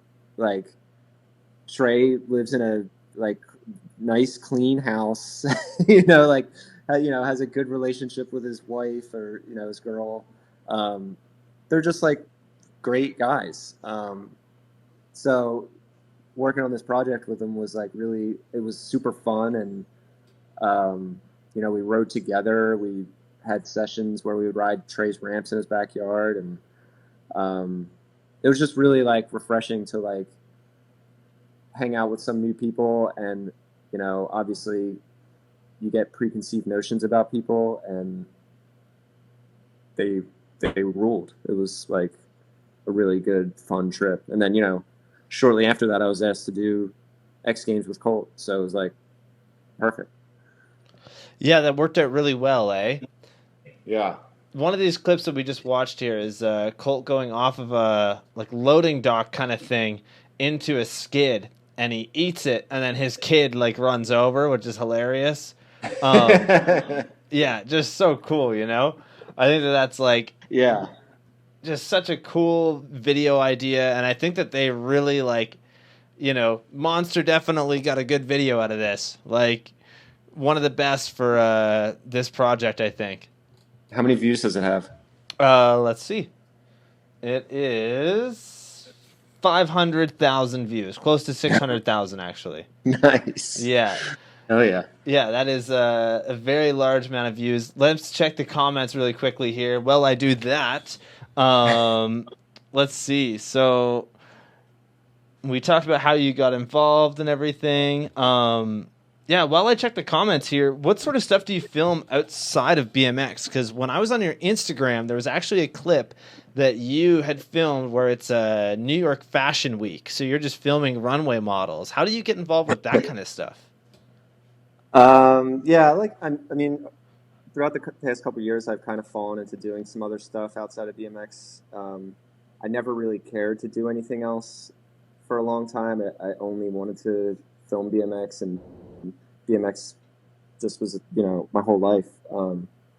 But yeah, I guess over the past couple of years, I've gotten invited to like shoot like some music festivals and random stuff, and it's mostly stuff that just kind of like luckily falls into my lap because I've met so many people through BMX that they know that I've like slowly branched out.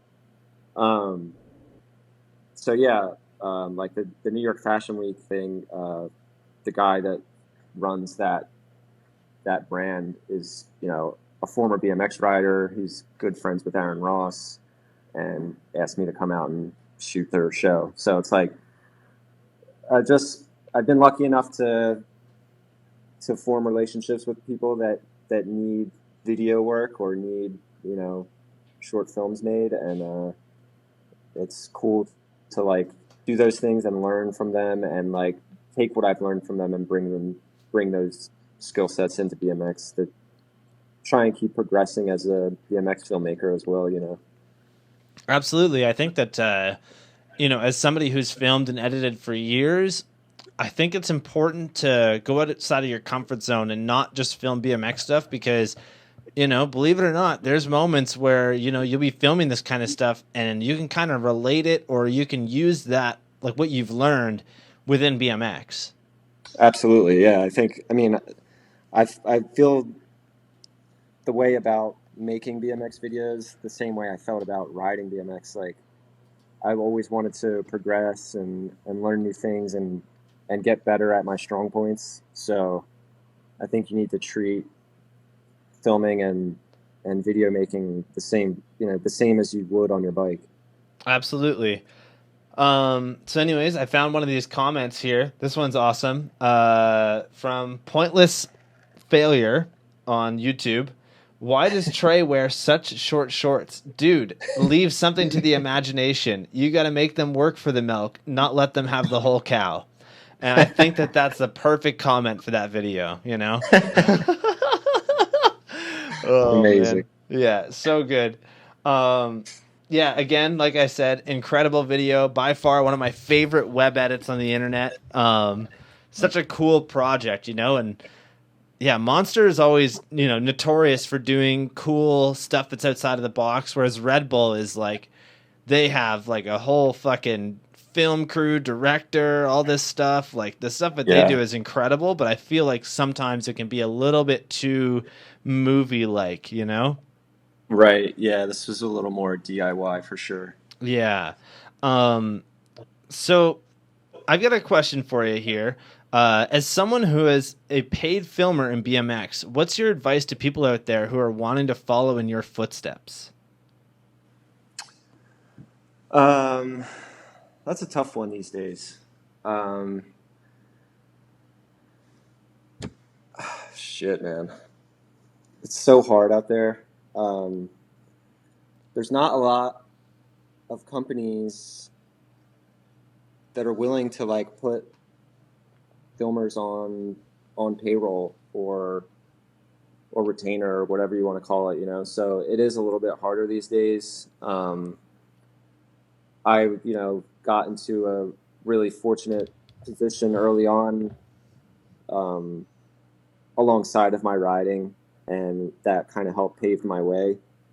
But for guys right now, I think what you need to do is obviously have decent work.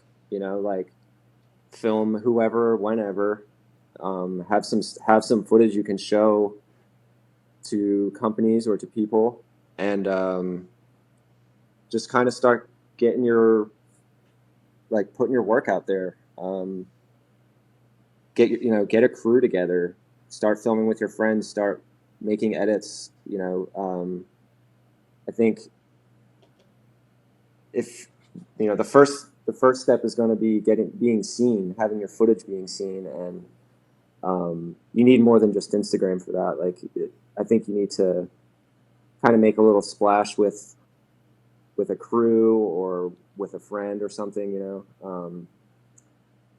And if you get to a point where you think you're ready to start contributing to the industry, reach out to companies, tell them tell people where you're from and that you're able to work with certain people, or that you're just motivated, that you have a skill set and that you're ready to share that with the BMX world. There's no easy answers to that question, but I think being good at what you're doing and being a good person goes a long way in BMX.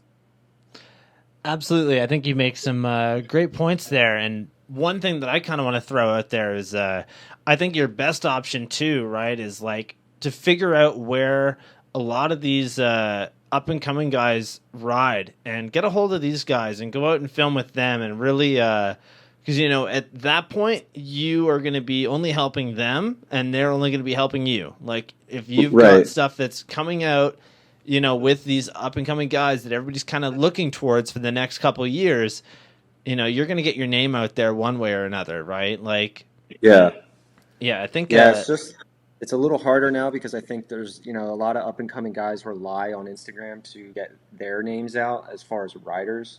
yeah. So, you got to have, you know, you got to find the right people that are willing to like put in some patience and like make some edits as opposed to just, you know, getting that instant gratification of like posting a Instagram clip every single day, which, you know, a lot of people are on that program, and it kind of changes the landscape for filmers as well, you know. Yeah, it's absolutely crazy to see where things have gone in the past 10 years with the introduction of social media and whatnot, right? Like, you see the brands kind of notice that, you know, these people are able to advertise every day instead of, you know, going out and working really hard on a project. And I think that it's really cool that, you know, a majority of the companies out there are still doing full lengths. They're still doing all this stuff and sticking with the roots of BMX while also posting online and whatnot.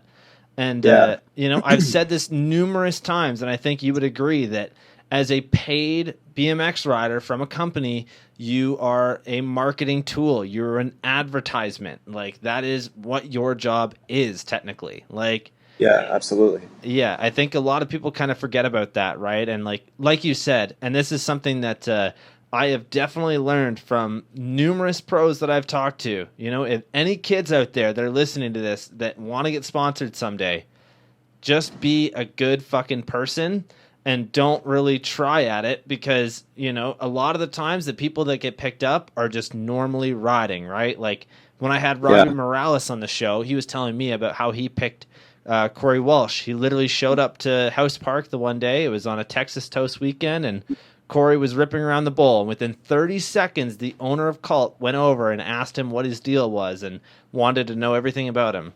All he knew was that Corey was unreal on a bike and that he was a good dude. Corey didn't reach out to him. He didn't do any of that stuff. He literally just went out and fucking rode his bike, right? Yeah. Yeah, as a rider, I think you gotta just shut your mouth and let the riding speak for itself. Absolutely. Because most of the time, you'll probably end up screwing yourself if you say the wrong thing, or if you're an asshole in general. You know, nobody wants to touch you.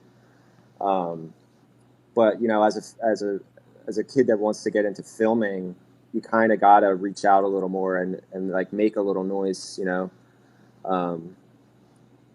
because it's harder for your work to speak for itself these days. Like, there's just, you know, you got to have an outlet. You got to have people got to have eyes on you. Yeah, absolutely. That's hard. It's definitely harder these days. Yeah, and that's I completely agree, because, you know, filming within BMX and being a pro rider are two completely different things when it comes to, you know, this marketplace, really. Like, being a filmer, you have to prove that you're an asset in a different way, right? Whereas, like, if you are a rider, you can kind of rely on your riding and whatnot to prove that. You need to prove as a filmer that you are capable of withholding a lot of tasks, including, you know, basically marketing for that company. Like, at the end of the day, Champagne, you know, everybody knows that that's from Kink, and everybody knows that, like, you know, that's the Kink team. Those are all riders, but you were in charge of, you know, the outcome of that video, basically. Right.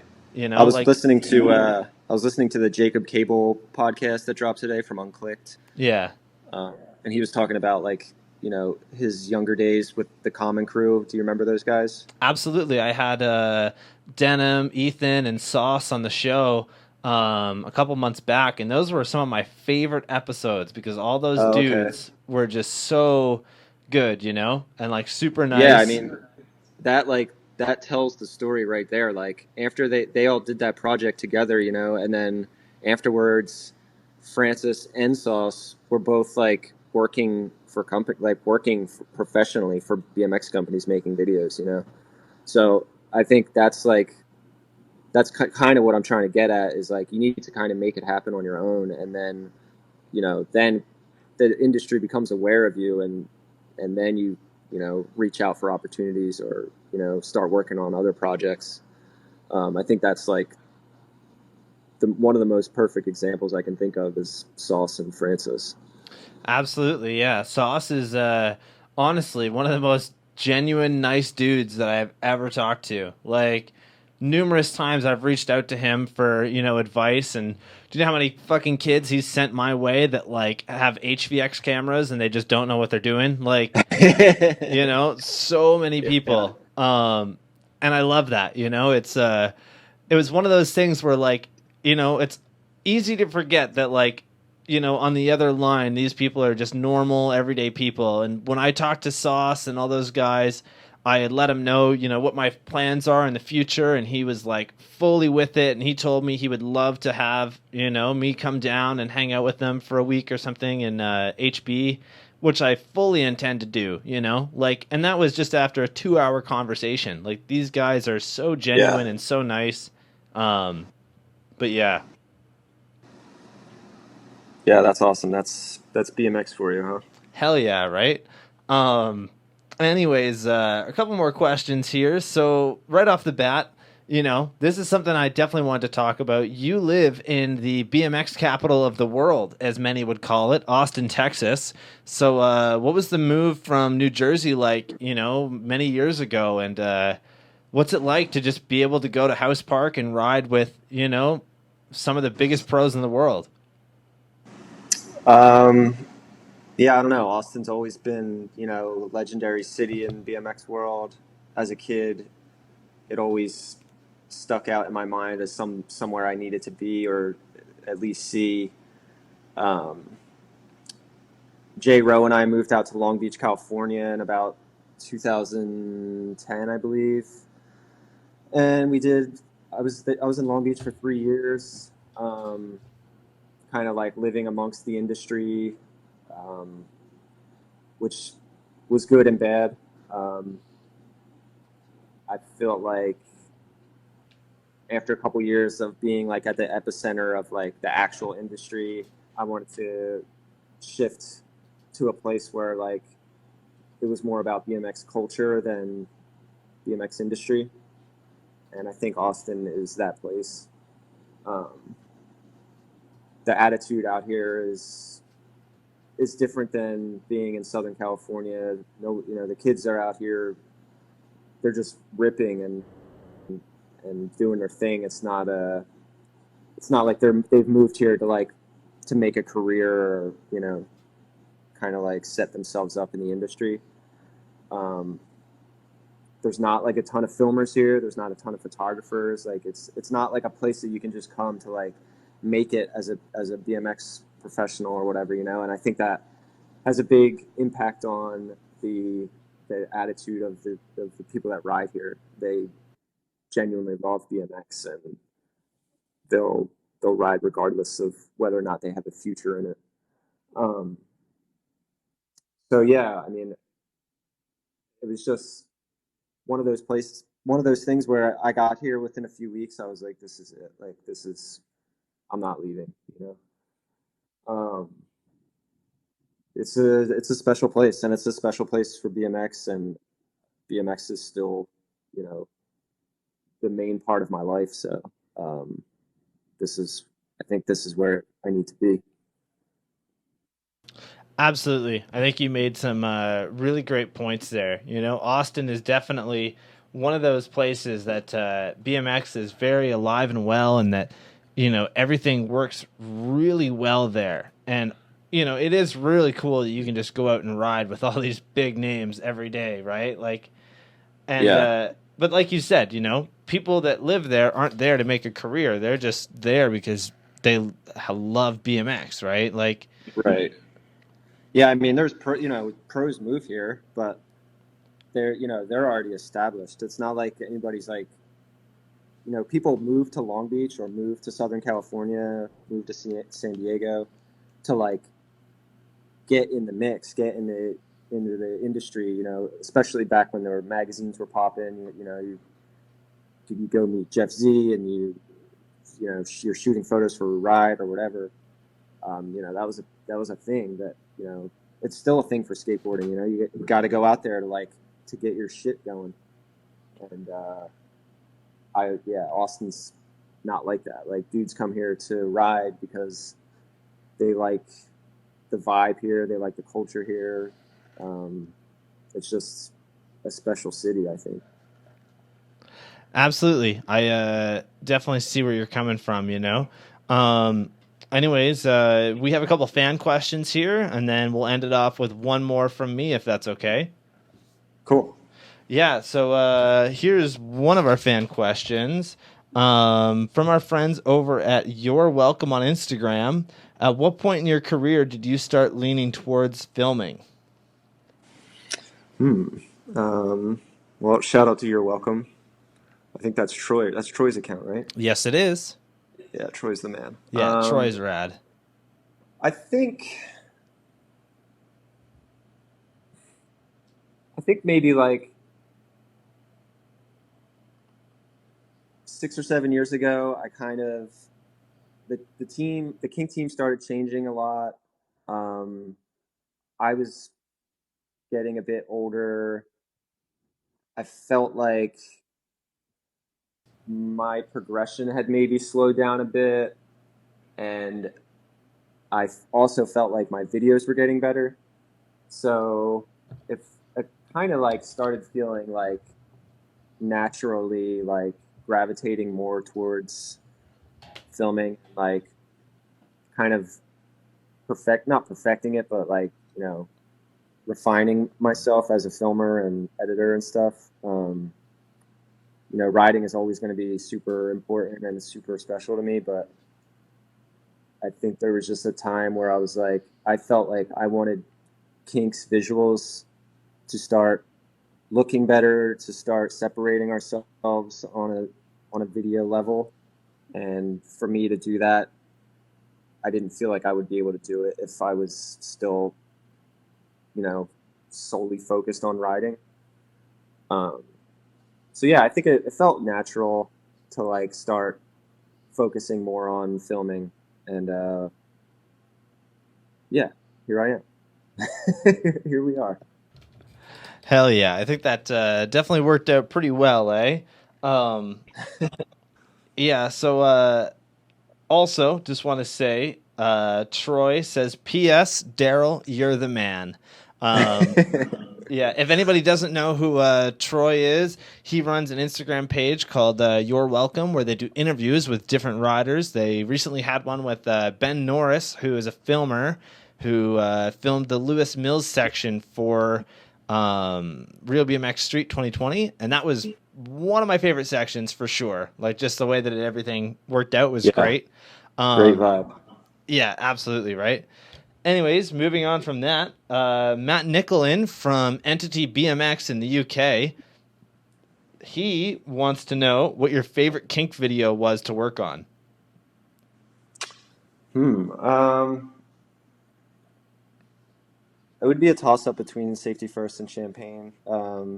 Safety First being such an early project and kind of my introduction to the industry and introduction to being a professional BMX rider and making videos and stuff like that was like such a special time in my life, and it has like a lot of significance to me. There's a lot in between those two videos, but Champagne is really special to me just because we had kind of gone through a whole new changing of the guard with the team, and we got 2 full years to work on a project, which was something that we had been pushing for a long time. And, with the addition of Nathan and Travis coming of age and just, kind of a whole new squad of of interesting and amazing new bike riders, and yeah, they really both stand out in my mind as amazing projects that I'm really grateful to have worked on. Absolutely. I think, it's really cool to see the differences that, arose in each video and like the different members of the crew and whatnot. And I think both videos were probably the best that they ever could have been, So shout out to you, man. You did a great job with filming and editing. This Thank next you. one is from India Street. If you guys don't follow this account, they're from Alberta, I believe, and they are awesome. It's basically just a dude who goes out and films stuff with his buddies. They're great. Go and follow them. This next question comes from them. It is, when is your next video part coming out if you have another video part coming out? So this is kind of interesting, right? Because I feel like it's been a couple of years since we've seen a good Darryl Tocco video. Yeah, it's funny. I've actually been talking about this recently. Like, I have some stuff in town that I want to do, and I've been talking with some people about starting to film something. I don't know how long it would take or how hard I would go, but yeah, I want to start something up pretty soon. So I'll keep you posted. Hell yeah, I'm super excited to see where that goes. Anyways, Darryl, I just want to say huge thank you for doing this tonight. We have one more question for you, and this is from me. And this one is, as someone who has documented some of the most historic moments in BMX, why is it important that we film everything? Because BMX BMX is capable of being special at any given second. Any specific moment in time, something incredible could happen in BMX, and you got to be ready for it. So you got to have that camera out. I don't know. I don't really know how else to elaborate on that, but no, I think that's a great answer. Honestly, like when you think about how historic the Feeble clip is, like, had you guys just not filmed it, right? Like, had somebody missed that would have been a moment that would have changed BMX in a different way, right? Because the clip itself is like, everybody talks about that clip, Anybody who's seen Safety First knows about that footage. And yeah, I think, I totally agree with you, because if we didn't film anything in BMX, like, think about where the progression would be, right? Like, I know a lot of people talk a lot of shit about Instagram and everybody that posts on there, but dude, when you look at how good people have gotten in the past 10 years, I feel like this is the fastest progression rate BMX has ever had, right? Like, oh yeah, absolutely. Yeah, no question. Everyday kids are just doing shit that, like, 10 years ago would have been huge.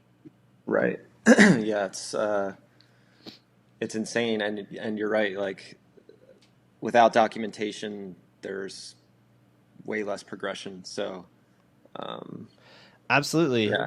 I think a lot of people need to look back on past videos too, right? And look at kind of the roots and where things were, right? Like, there's a clip in Safety First that I forget his name, and I feel so bad, but there's this big outledge, and he does a double peg grind on it and just straight drop afterwards, and that's his ender. And that is like, as clean as it is nowadays, people would look at that as like, oh, that's like Instagram worthy. Like, oh, what are you going to do out of that, right? But yeah. I think it's important to look back at the progression, right? And look back at what people did a few years ago and see how far things have come. Yeah. And, definitely, I'm not talking any shit about that clip. It's an amazing clip. Like, it's Albert Mercado. Yeah, that's who it was. I feel so bad because I totally asked him to do the show recently. Like, I should know his name, man. But yeah, incredible. It's I think, when it comes to filming, fucking film everything. Yeah, agree. Hell yeah. Darryl, again, thank you so much for doing this. This has been incredible. It means a lot to me that you would do this. So thank you. Cheers, Cam. Not a problem. Thanks for having me on, man. Absolutely. And, I'm going to throw this out there right now. If you guys are ever in, the Toronto, Southern Ontario area, hit me up and I will show you spots in Kitchener that you guys have never fucking seen. Deal. Hell yeah. We are actually talking about a Canada trip next year, so I will keep you posted. Please, dude. Let me know. I will absolutely show you guys around. I can let you guys sleep at the house or whatever you need to do. So fucking let me know. Right on, man. Thank you again. Hell yeah. Anyways, thank you guys for tuning in today, and we'll see you in the next one. Peace. Cheers. Cheers, Cam. Thanks.